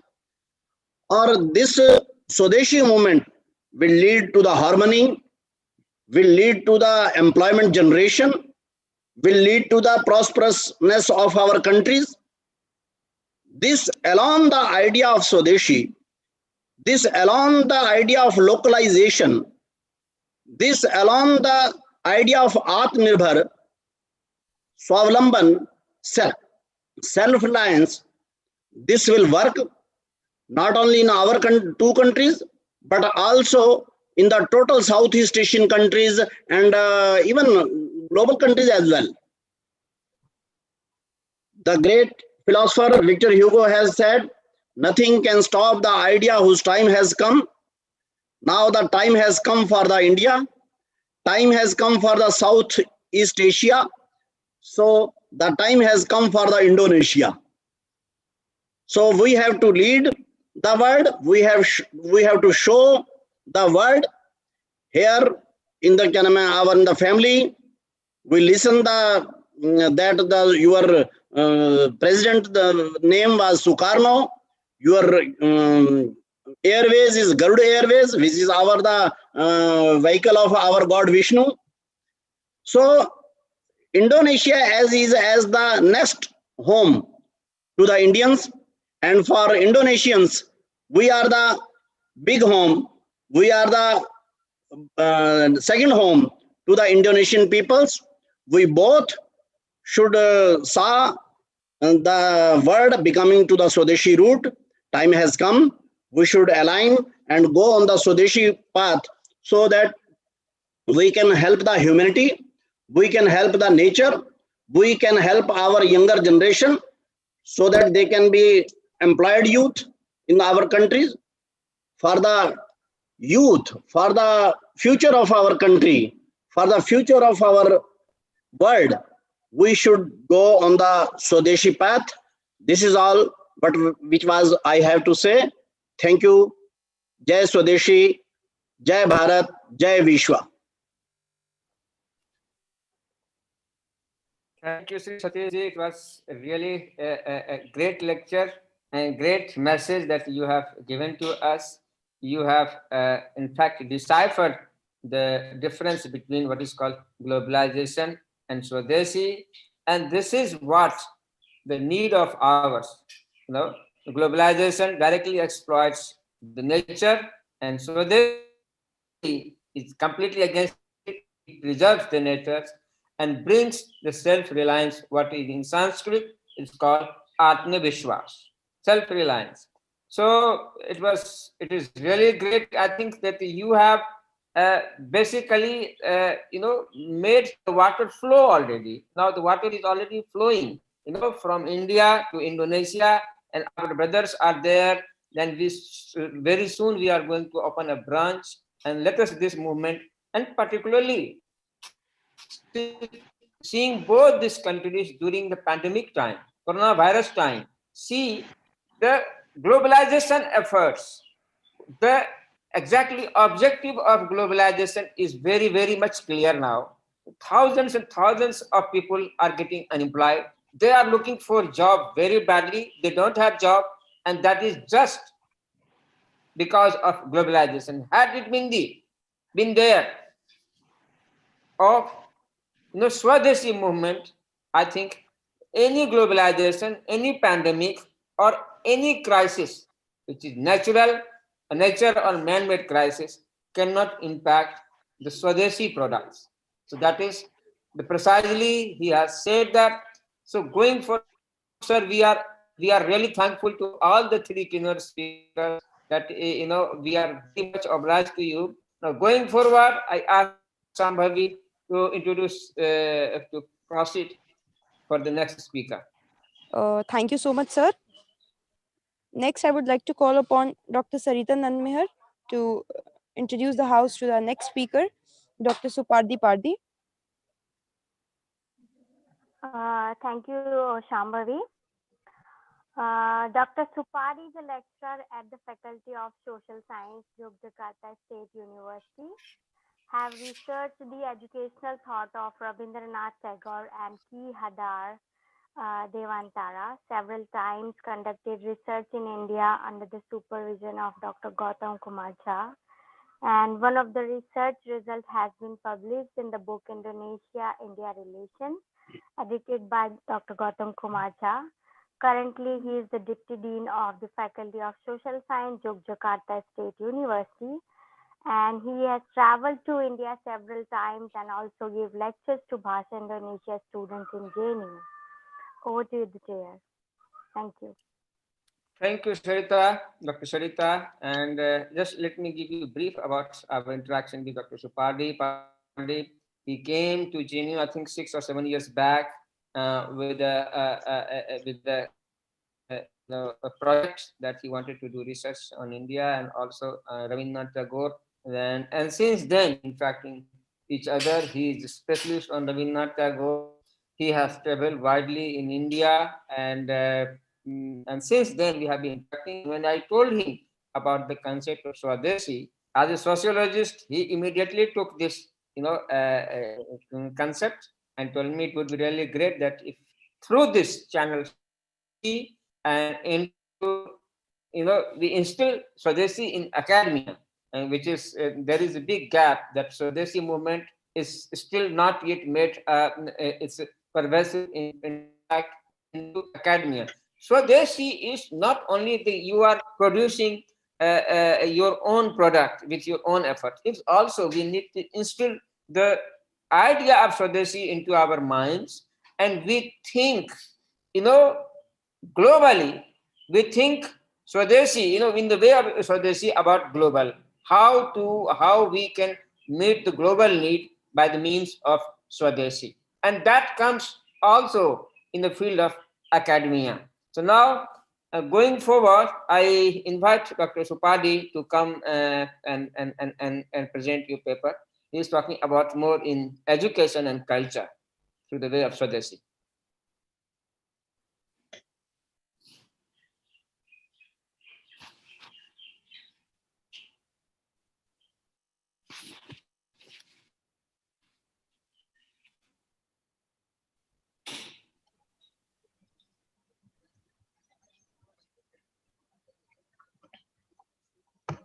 Thank you, dear participant. I will present speak about Swadeshi, globalization and culture-based education. Thanks to Mr. Gautam to inviting UNY for a seminar on Swadeshi. It is an honor for us to be given the opportunity to speak, and very interesting speakers who have given insight to accept state Swadeshi. Prof. Bhagawati Prakash Sharma, Sri Kashmiri Lal, Prof. Margana, Sri Satish Kumar, and also Romati Aryani Yulendri. In 21st century, education has increasingly taught challenges in preparing students to solve increasingly complex human life problems. The leap of science and technology gave birth to all hybrid technologies. The demands of the world of work are shifting from manufacturing jobs and service jobs. For example, between 1995 to 2005, the United States lost 3 million manufacturing jobs. But in the same 10 years period, 17 million service sector jobs were created. Yeah, we know the online shop like in Indonesia is Shopee, Bukalapak, maybe we in the what the Alibaba and other. Right. One of the challenges of education during the globalization era is the emergence of neo-imperialism. Education is one of the fields facing extraordinary threats. Chang, the Chinese scientist, views globalization as the transfer, adaptation, and development of values, knowledge, technology, and behavior norm of countries and societies in various parts of the world. Yes. The negative impact of globalization includes various types of economic, political, and cultural colonization by developed countries is in developing countries and underdeveloped countries. If what to maximize the opportunities and benefits of globalization to support local development and reduce the threats and negative impact of globalization will be main concern of developing countries. We know this is the benefit and threat of globalization. Yeah. There are four benefits for globalization like mutual support, efficiency, promoting international understanding, collaboration, and facilitating communication, interaction, and encouraging multicultural contribution at different levels. Yeah, but we focus on the threat of globalization. At the same time, globalization potentially creating serious negative impacts of developing and underdeveloped countries. This is also the major reason why there have been so many ongoing social movements in different parts of the world against the trend of globalization, particularly in economic and political areas. The potential negative impacts of globalization are various types of political, economic, and cultural colonization and overwhelming influence and of advanced countries to developing countries and rapidly increasing gaps between the rich areas and poor areas in different parts of the world. There are four threats that we must view in the globalization. The first is increasing the technology gaps and digital divides between advanced countries and less developed countries. Yeah, like Indonesia, maybe India more progress than Indonesia. And the second is creating more legitimate opportunities for few advanced countries for a new form of colonization of developing countries. And the third, increasing inequalities and conflict and promoting the dominant cultural and values of some advanced area. Their participant is that the grid of globalization is neocolonialism in education. We know the progress of education in 3 century. This is like in we view in Indonesia, education in 19 in 20 and in 21st. Yeah, maybe it is similarity. Not few revolutionary, but if we look the technology and information is very big and revolutionary. Yeah, this is the point in 19th century and 20th than in 1921st. We know Gandhi is the owner of Swadeshi. Last speaks many discuss about Swadeshi. I will not discuss again, but I stress on education. Gandhi so viewers, education was meant for all around. Yeah, development of personality and not purely as a mean of earning one's livelihood.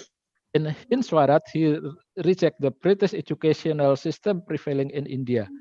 His primary objection came British educational system and it was the firm conviction that the prevailing system of education does not serve the requirements of the country in form opposite, he says. Yeah, education has to be rooted in the culture and tradition of the country. Yeah. Then what education do we need export? Like Finlandia or Japan is the good country. So I think we must reflect ourselves. Is the education in India and Indonesia? You know, the education in India is pesantren or pondok. It's a similarity with the ashram in India. Yeah. Last year or 5 years ago, I went to Santiniketan in Porpor, India, and I see this is very similarity the pondok pesantren in Indonesia. In Indonesia, we know Ki Hajar Dewantara is the father of education in India. Yeah. He thought about education that teaching is not based on the spirit of culture becomes a mere intellectual manufacture, but to the disease intellectualism which spirits itself from society. Yeah, the spirit of culture plays the important role in national education because it will enhance the degree of humanity and avoid education as intellectualism, as Ki Hajar said this present. One century ago, the Indonesian nation had a figure who was famous for the concept of cultural-based education. This is Ki Hajar Dewantara. Maybe in India, same the Rabindranath Tagore is the father of education. The concept of education based on Ki Hajar Dewantara culture is reflect in the three principles of Tricon, namely continuity, convergence, and concentricity. Yeah, in Indonesia, he write like this: yeah, Tricon, concentricity, convergency, continuity. In English is continuity, convergency, and concentricity. Yeah, the principle continuity means that the lifeline the Indonesian people is a continuation or a continuity with past life. Yeah. Sustainable does not mean repeating past life, nor does it mean imitating the lives and other nation. The Indonesian nation has a life of its own in harmony with the development of the natural nature of Indonesia society. To see the take other cultures, the Indonesia people apply the principle of convergence. This principle views Indonesia as a nation that can possibly live alone. Apart from the other nation, the life of Indonesian nation leads to a meeting with the lives of other nation in the world.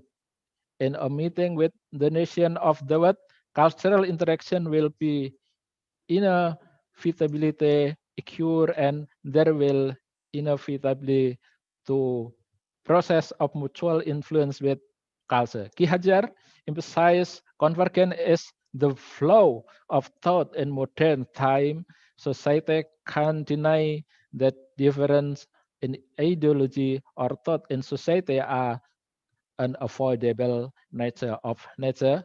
So the most important thing to bring some of this difference closer together so that they become the spirit. Ki Hajar Dewantara won the convergence of Indonesian nation starting from the midpoint, namely the basis of children culture. Yeah. The third con is concentricity, or in English is concentricity. Yeah. After being united with various food cultures, the personality of the Indonesian people was still maintained. In the concentric cycle, the Indonesian nation still has its own cycle. This is the figure, the continuated, convergency, and concentrated. Dia participisan. We compare to thinker about education in Indonesia and India is Ki Hajar and Tagore. Yeah, their thought is similarity. If Ki Hajar, yeah, education as culture based, ashram system, humanitarian, and tricon nationality. So Rabindranath Tagore with Santiniketan education, also culture based, ashram system, and concentric cycle. This is the cycle concentric from Tagore. Yeah, this is India and this is Dawat.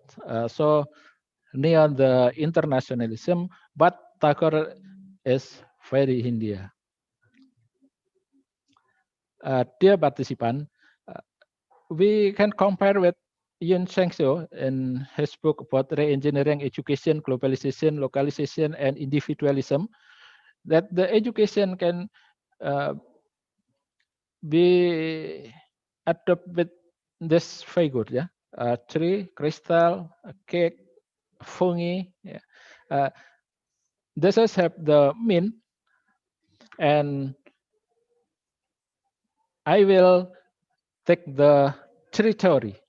Yeah, tree theory to culture-based education that we face to the globalization.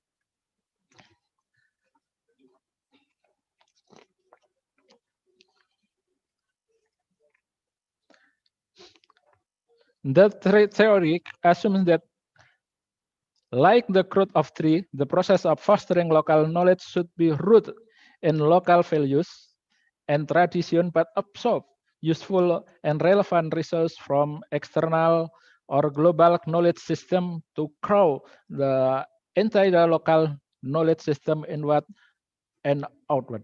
Fostering local knowledge through global education requires the local identity and cultural roots.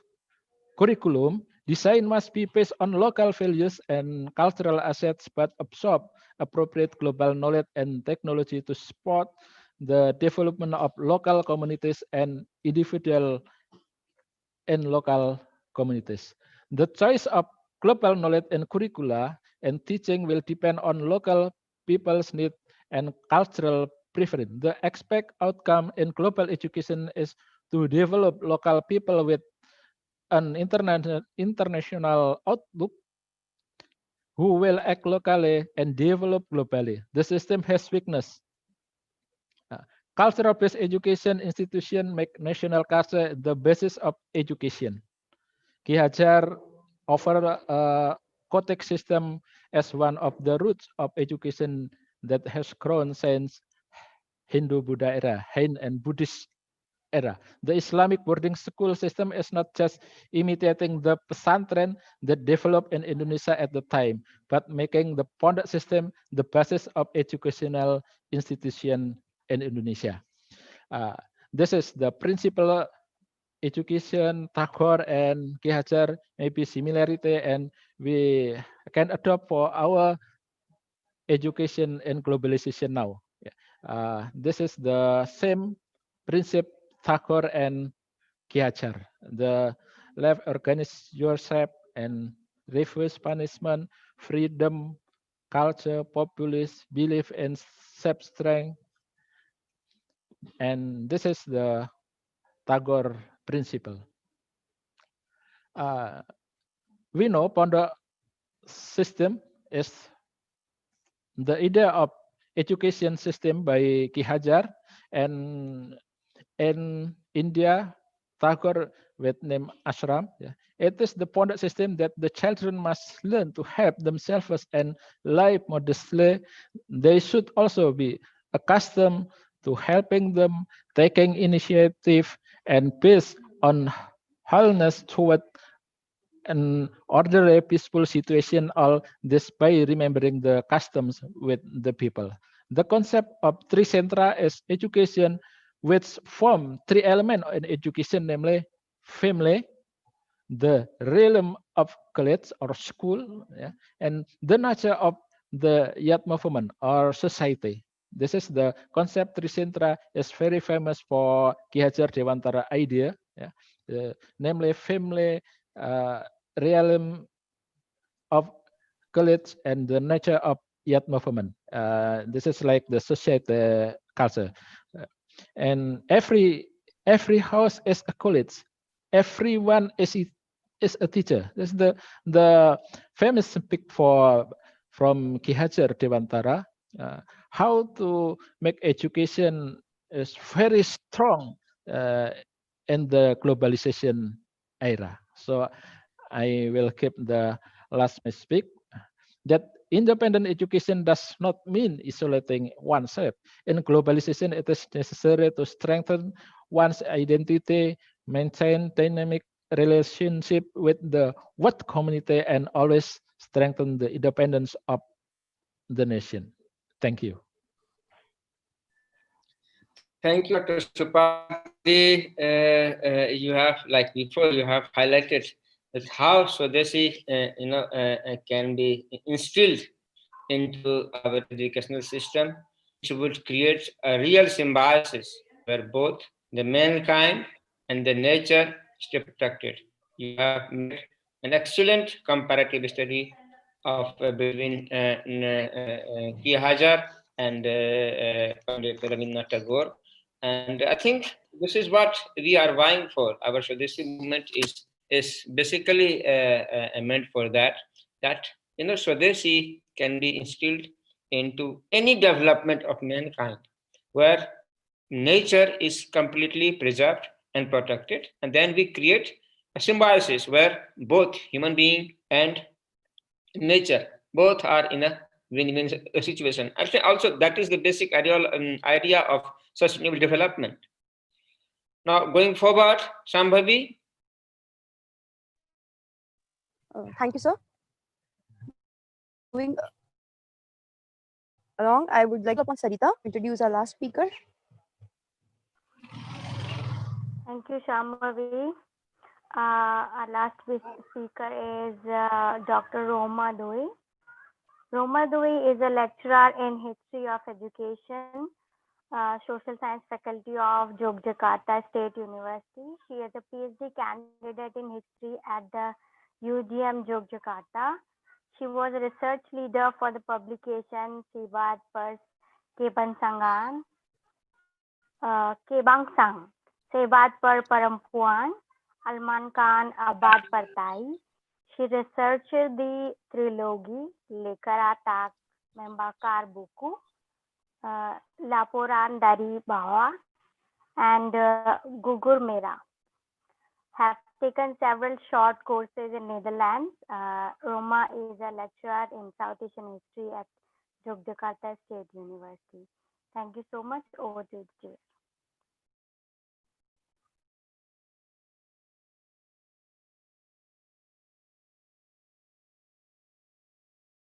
Sir, please unmute yourself. Sorry. Wait one Thank moment. you, Yes. Dr. Shakta. Now I invite Dr. Roma Dubey. Nuriyanti, kindly, I'm sorry I misspelled your name. Kindly start your speech. Thank you. Thank you.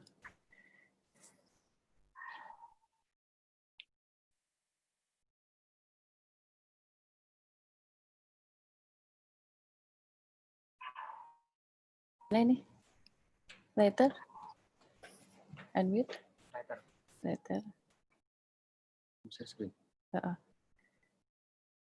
Okay.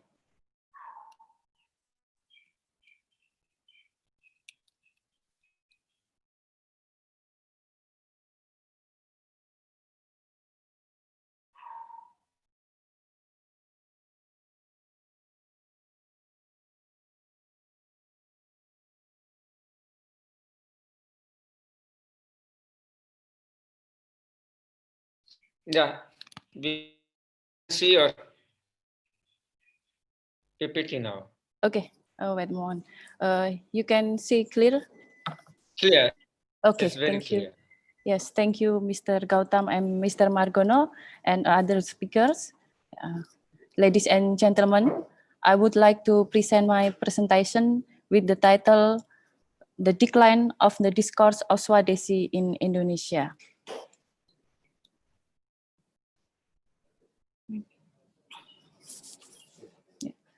My presentation is based on simple question. How has the discourse of Swadeshi in Indonesia changed since colonial era? As we know that Indonesia and India had a long-time network, it can be seen from, first, during the age of commerce. It influenced Indonesian culture, education, and people's belief. Second, colonial politics era. India and Indonesian network had changed and become complicated and broken off. During the first half of 20th century, the relationship between Indian and Indonesian thinkers of the anti-colonialist movement was strengthened. In that era, Swadeshi concept appeared in Indonesia. Third, Indonesian independence. The relationship between Indonesia and India were up and down. For example, in 1946, they had good relationship. Indonesia sent rice to India as a form of solidarity. In 1950s, the two countries had the same color of politics, which was anti-imperialism and anti-colonialism. But in 1960s, the relationship had changed because of the Southeast Asia 30 organization led by the US and the war in 1962 between China and India. At that time, Indonesia and China had a good relation. The relation was worse in 1980 when Indian naval modernization built military capabilities in Andaman and Nicobar Islands, which are close to Sumatra, one of Indonesian islands. Since 1990, the two countries have established several bilateral agreements and have strengthened strategic cooperation. As I mentioned before, that Swadeshi concept appeared in Indonesia in colonial era in 1930s because of the impact of economic crisis in 1930s. Swadeshi concept became a part of the national political movement. In January 1932, Swadeshi Congress was held in Indonesia. Besides that, the Swadeshi movement was publicly discussed in newspaper in Indonesia. For example, Mr. Sartono was a member of Indonesian National Party who supported the Swadeshi concept. Sartono had the idea to use symbolic national identity in the form of clothing by dressing in lurik to show the movement against the upper class. Lurik belonged to the clothing of the lower class. Sartono adopted Gandhi's concept, also took other similar concepts from Italian figure, Mussolini, and the concept from Japan, building their own industry.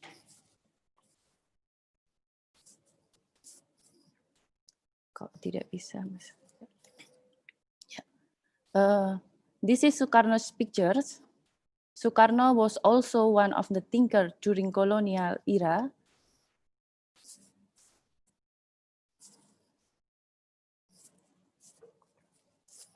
Sorry, wait a moment, please. I have the problem with my laptop. No, it's going. Yes, okay. Sorry.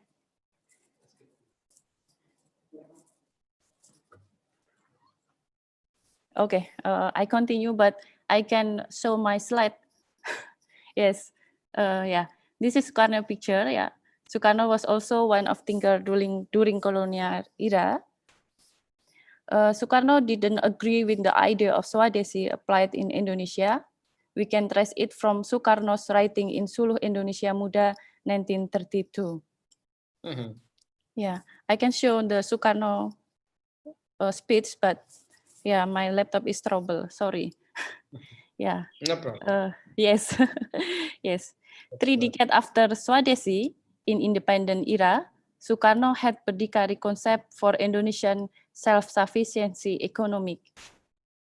In general, people consider Swadeshi and berdikari have similarity, referring to www.wikipedia.org.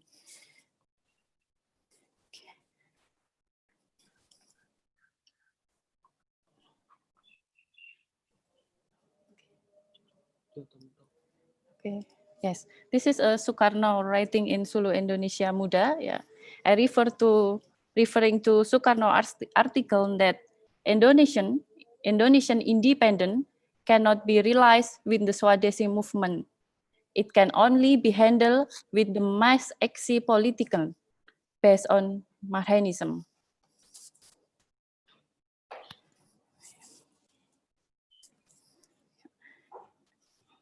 The next question is, if was Sukarno's principle of berdikari was the same as a Gandhi Swadeshi movement?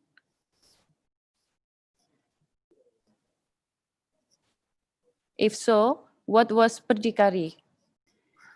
Berdikari was Sukarno's concept of economic independence in 1961. It means standing one on feet, discourse as a political concept framing of the state movement. The program was called Rencana Pembangunan Semesta 8 Tahun. Yeah. But it was not successful. 2 years after that, Sukarno had a new program called Dekon with the sharing of 60% for Indonesia and 40% for foreign country. And after 2 years, it completely belonged to Indonesia. A similar term to Swadeshi was swasembada. Swasembada was used in the New Order era. Swasembada was a part of the government policy related to agriculture, labor-intensive, and human resource project. In Kamus Besar Bahasa Indonesia, swasembada means self-sufficiency. Okay. Today, the word swasembada is still commonly used to refer to autonomy, but not used for mass movement. Okay. Recently, the term Swadeshi has become popular among some Indonesian society. For example, Inyoman Baskoro, with his Agro Learning Center, he put Gandhi Swadeshi into practice. Wow. They use spirit and philosophy of Swadeshi to maximize regional and domestic food potential to break dependence on others' country. There is also another Swadeshi supporter, Haris Rusli Moti. He was a 1919 ex-student exponent and initiator of the intelligent finance community. He was very interested to use Swadeshi spirit in his article about the trade war between Indonesia and China. His article referred to Gandhi's Swadeshi idea. Wow. Yeah. This is my hypothesis, yeah, not conclusion, but hypothesis, yeah. Berdikari, swasembada, and Swadeshi have the same meaning, but used in different contexts. The idea is the same, Sukarno with his Berdikari, and Suharto's New Order with his Swasembada. But both of them were not rooted from Gandhi's Swadeshi. These days, Swadeshi concept has been used in small-scale group of society to encourage the spirit of independence. The word Swasembada is still commonly used to refer to autonomy, but is not used solely for political movement. That's all, and thank you. Thank you, Ibu Rahman. It was a great talk. In fact, you came out with the concept of Swadeshi when it came to Indonesia, and how it was taken by the nationalist leaders, and how it flourished, and how that it basically yielded certain benefit to the common man or not. At the same time, you have also talked the new concept, new youth who has come out with the Swadeshi movement, and when picture was there of Mahatma Gandhi, we have clearly deciphered, defined the Swadeshi concept of Indonesia. I think it's a great time that we both parties from Indonesia and India join together, and let us instill, because you see there are a lot of questions before I open the platform for the audience. Let us create a platform where both parties from India and Indonesia can come together and create an awareness about what is Swadeshi. Swadeshi, as our speakers, Sri Kashmiri Lalji has already said that Swadeshi is not against exactly the globalization. It's you see the problem what we have been facing now. We cannot immediately go against that. We have to basically equip ourselves with the resources what we have, and we have to take our own control of the resources, right? So this is what we have been vying for, and now we open the platform for the audience, and I think there are questions. There are people. Arnab, you are there. It was your work to choose the question, because there are some comments, some greetings also on the chat box. So let me read out one.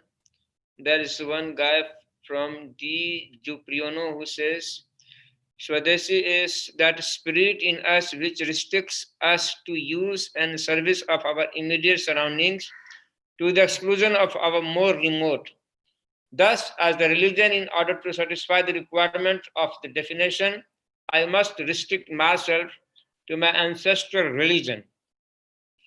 That is, the use of my immediate religious surroundings. If I find it defective, I should serve it by purging it of its defects. I think this is just the comments, not there is no question. In fact, second time he writes, in the domain of politics, I should make use of indigenous institution, fine, and share them by curing them for their proof defects. In that of economics, I should use only things that are produced by my immediate neighbors and serve those industries by making them sufficient and complete where they might be found wanting. It's suggested that such Swadeshi I reduce to practice will lead to millennium. I think this is comments, and probably on this comments, one of our keynote speakers can comment on this. And the second question is, it is in Indonesian, bela beli produk dalam negeri apakah sudah diadopsi dalam sebuah kebijakan atau perundang-undangan sementara negara seperti Indonesia menganut paham perdagangan dan pasar bebas. This is the questions I have to translate to my speakers. But meanwhile, there are some questions which I don't need to translate. Agus Modias Stomo. The concept of Swadeshi in India, Berdikari in Indonesia, what Dr. Roma has already explained, Berdikari in Indonesia seems impossible to be free from globalization and free trade. Is there any other concept that is based on the concept of Swadeshi which is now being applied to face economic globalization in India? I think Shri Kashmiri Lalji can answer this question, sir, before we go to the next question.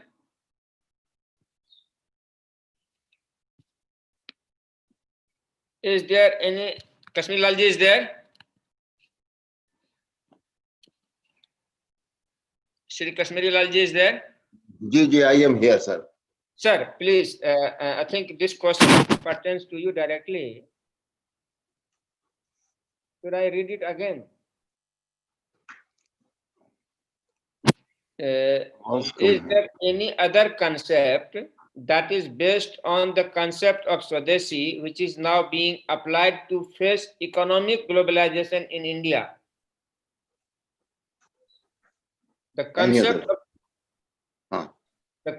of Swadeshi in India and Berdikari in Indonesia seems impossible to be free from the globalization and free trade. I think there is no direct clash between Swadeshi and global trade. Dependence and interdependence are both connected.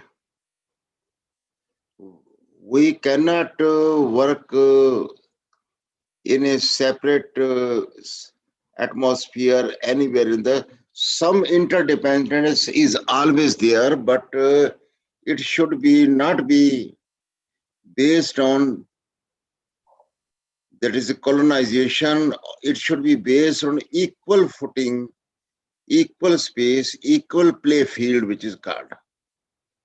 So if equal play field and equal scope is given to everybody, there is no harm in this.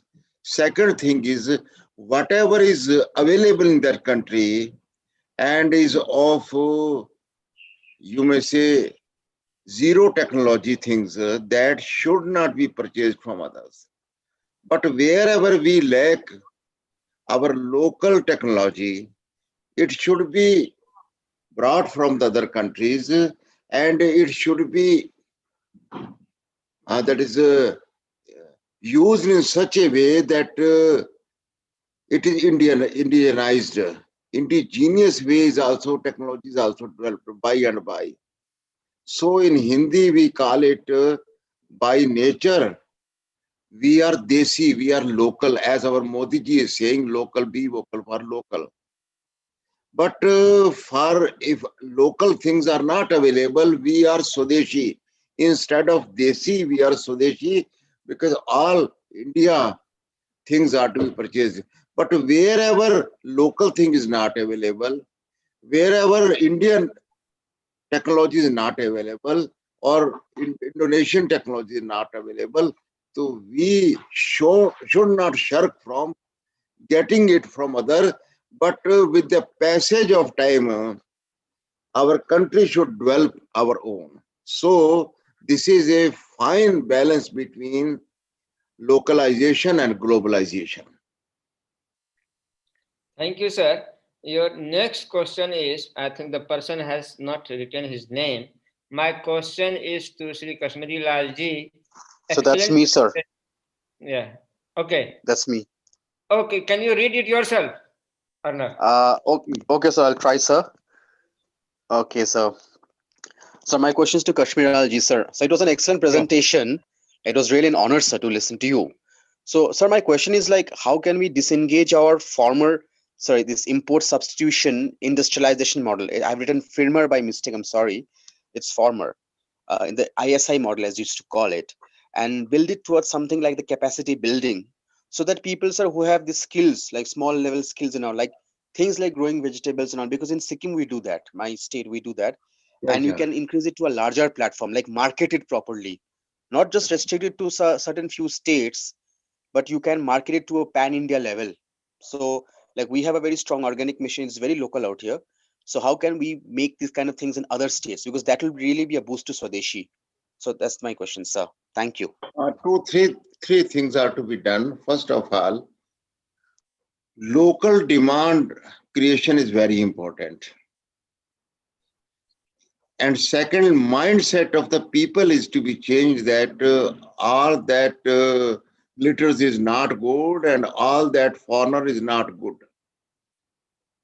Because of colonization of more than 1,000 years, so we have developed this inferiority complex that foreign goods are very good, foreign goods are superior, foreign goods are cheaper, foreign goods are quality-wise very better. So local things, demand for local things should be created. Secondly, government as well as the local producer should spare proper money, adequate money for R&D, for the development as well as for the other research work also. Third thing is that whichever thing we find in the world, we should get first, as I have previously said, and that should be made locally. In the beginning, it may not be good, but with the passage of time, definitely it will be very, very good. Fourthly, these international trade bodies or the pact or institution like WTO have become a very lethal instrument in the hands of these multinational companies. We are seeing in this case of coronavirus also, and Chinese side has been always protected by there is a World Health Organization at the beginning, and same thing is happening with these twin sisters, World Bank as well as World Economic Forum and other things. So we have to keep a proper eye on all these things, and all the pact, international pacts which are made, they should be studied well. They should be discussed well, and local research groups should be created who can look into all the aspects of these things and how it will hamper our economy in the long run. This is to be seen. So these few aspects are there where we can protect, we can increase our local products, our local needs, our local research, as well as protection from international, that is bodies which are used as an instrument of exploitation of the poor country. Yes, sir. Thank you, sir. Your Thank you, next sir. question is how, probably he is trying to ask how civil can be proud of their own country. His name is Mr. Maulano Barantuko. What he's asking is that own country's product, while the price of it has high difference gap with the import product. Import products has much cheaper price than the local product, and often import products has more better quality than local. So this is what he's saying, that this is the main issue of the Swadeshi. So what he's saying, that import products are far cheaper and better in quality than the local made products. So this is what he's Yes. asking you questions. How to This is a mirage, this is a half fact, this is not reality. If we want to purchase the same brand, the same quality, the same design, which are produced by foreign country, it will be produced very costly at the local level. But if we are able to know what ingredients are there, then it can be purchased in different form in our own country. For example, so many medicines are there. If we are purchasing the same from foreign country, the same formula is adopted, then because of intellectual property right, they have put so many inhibitions on producing here, it will become very, very, very costly foreign products. But so many local herbs are there, which are more better than, more effective than foreign goods. So many local things are there. If proper research is done on that area, then it is not very costly. Because the most of the cost is because of transportation. There is no transportation for local product. So how it can become? There is a case of mass production also, but we should prefer, instead of mass production, we should product mass. There is a production by masses. Then employment will be generated. So in the last, I will say, the things which appear cheaper are actually very, very costly. We have to pay in the form of employment, in the form of environment, in the form of our losing of our culture. So the cost, there is a cheaper is the most costly thing in the world. So we should see the other side of the things also. So with the passage of time, local things will be cheaper. I would also like to supplement here. Please. There are two options. Either we buy cheap goods of any origin, and then we cannot think of enhancing employment and incomes in our nation. I'll just quote an example, true example. There were two kinds of camera rolls. One was Fuji, manufactured by a Japanese company. Another was Kodak. Kodak was of better quality. Across the world, 70% Kodak camera rolls were sold. But in Japan, not a single Kodak camera roll was being purchased by the Japanese people. So in the mid-90s, Kodak company halved the price of Kodak in Japan. So the Kodak camera rolls were available at 50% the price of the Fuji. But none of the Japanese citizens purchased that, thinking of economic patriotism. And ultimately, foreign tourists used to go and they used to buy because considering it to be cheaper. And that's why the Kodak company had to again resume the original price to avoid the loss. So somewhere, if you have to enhance domestic production, income and employment, you have to sacrifice in some respect. And otherwise, you are free to buy goods of any country, then you cannot think of enhancing employment, enhancing income of the domestic people, and therefore there would be no purchasing power in the hands of the people, and therefore ultimately there would be miseries. So this angle should also be kept in mind. Thank you. One more question I think Professor Bhagwati can answer. One Abhinav Sinha from India is asking, to what an extent globalization is relevant in the contemporary scenario? So would you like to Actually, answer? when China took over the global economy, that is, even America was pushed to number 2. America is having only 17.5% world manufacturing. China reached 28. And that is why since last 4 years, a process of deglobalization has started.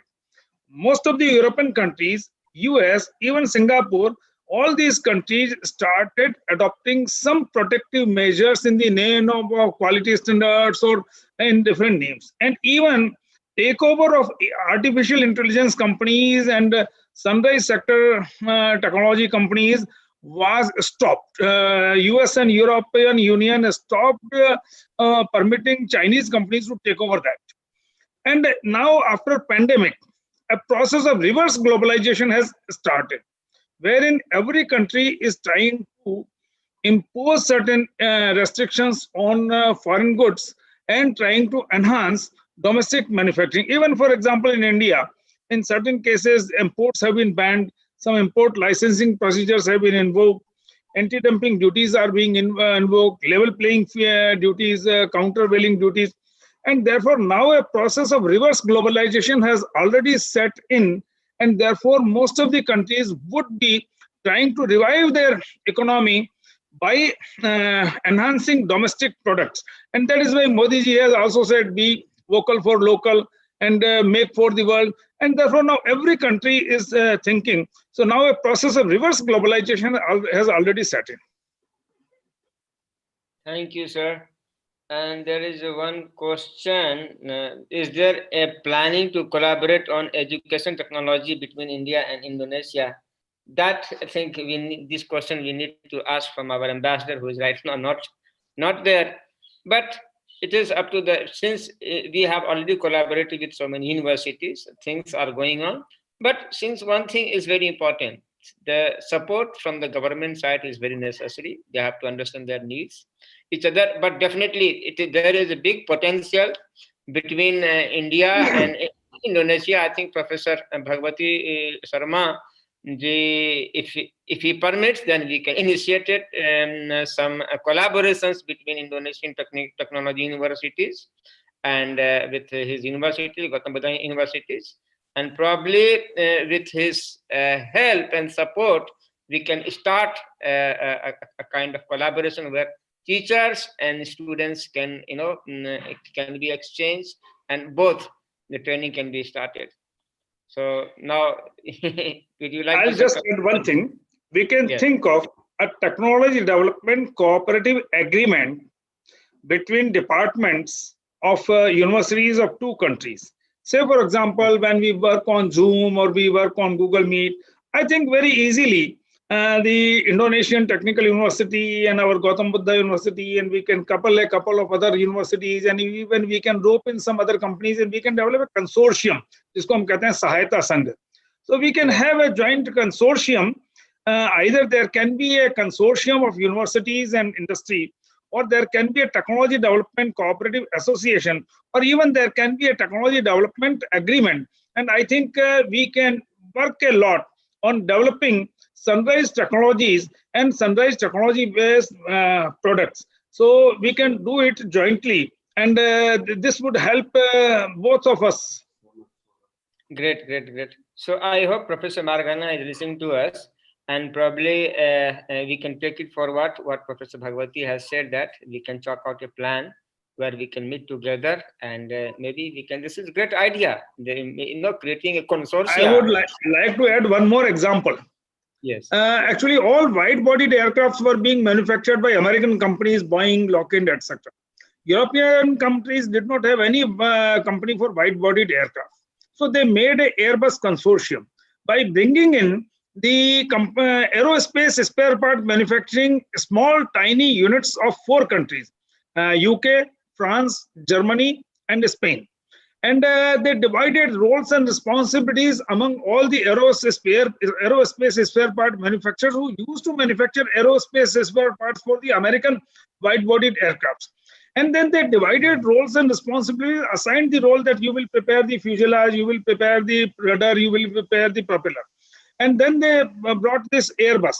For many years, this Airbus corporation was only Airbus consortium. Only very recently they have converted it into. If a consortium of 4 nations can work together, I think university departments of the 2 nations can work very easily. Oh, great, sir. Great, sir. Thank you, sir. We can take it forward. Is there more questions to Professor Bhagwati? I think that's end. Now, with this, is there any question from anybody who wants to ask directly from the audience side? No question. So, with the permission of Dr. Supardi, can we go for the closing ceremony, sir? Yes, sir. Supardi, can we go ahead? Yes, Okay. I will. So now the time has come that it has been a really fruitful engagement from both sides, from India and Indonesia. And in the beginning, I could see the 100, more than 200 audience was there, and still more than 100, around 111 audience researchers, students are still there. So I am indebted and to Honorable Chancellor of Yogyakarta State University, Professor Dr. Margana, who readily agreed with the concept to having a webinar, and the mentor of Swadeshi Jagaran Manch, Shri Kashmiri Lalji, with whom I spoke just a month away during the Guru Dakshina session, and he readily agreed. And with his Vice Chancellor of Gautam Buddha University, Professor Bhagwati Prakash Sharma, who has come and devoted his very, very valuable time for us. And I hope that we can take it forward what we have delivered. And this would be really great idea to bring this country to an inch closer. And I'm thankful to Sri Satish Kumarji, and the Pracharak of Rashtriya Swayam Sevak, you have really defined what this Swadeshi is meant for. And Professor Swadi Purvantara, the Dean of Social Science Faculty, and Dr. Supardi, who is Associate Dean, and with his help, he is my counterpart in Indonesia, and Dr. Rohma Dubi Yuliantri, who basically went through the historical aspects of Swadeshi movement. And I'm thankful to Pak Asyar and Sri Sujit Kumarji from Indian Embassy, Jakarta, and ASEAN representative from Indian side, and Mrs. Listiani Yuniarsi, who is the Education Attaché of Indonesian Embassy, New Delhi, and my beloved volunteers, Sambhavi, Dr. Arnab Chakrabarti, Abhinav Kumarji, Dr. Sarita, Ayushi, Akshat Kumar, Mohan Kumar, Varun Kumar, Praful Kumar, and Pak Yusro Nugroho from Unis Madang, who has been there. And finally, I'm thankful to Sri Yogesh Ji from, and who is basically taking care of the local RSS chapter. I mean, he is also personal assistance to Sri Kashmiri Lalji, and with his help, I connected these three speakers, three keynote speakers. So I'm really thankful to you, and I hope in the same way you will be helping us, supporting us, and the same way we can arrange more such kinds of talk. And this talk, we can imagine the 200 speakers, and they spend more than 3 hours with us. This is really, I think, this is great success. We have got a great success. And with these words, if Dr. Supati wants to, utter a few words with the closing ceremony for all of us, and with that we will close this session. Yes, sir. Thank you to Pak Gautam and all speaker from Bagua and all speakers. And it's the great time for us to this conference. We hope next time we will follow with the other action, maybe the research or other. And once again, we say thank you for all the volunteer of this conference for a student of Jawaharlal Nehru University, and we hope meet again. Thank you, Pak Gautam. Terima kasih. Thank you. Dengan rendah hati, saya mohon maaf kalau ada kekurangan, dari pihak kami dari sini. And we are thankful to you. We are grateful to you, all our Indonesian speakers. Thank you very much. Hopefully, Yeah, thank you. So do we. Thank you very much, Mr. Thank you.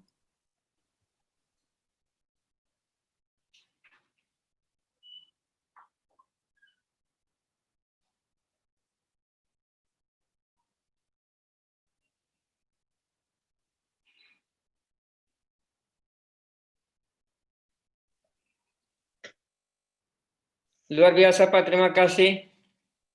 Thank you. We can take a picture.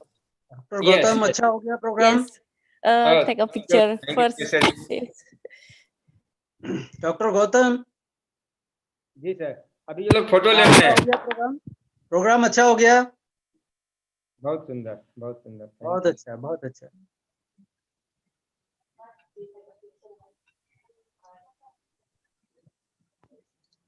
ये लोग photo ले रहे हैं, 2 minute रुक जाइए जोगेश जी। जी जी।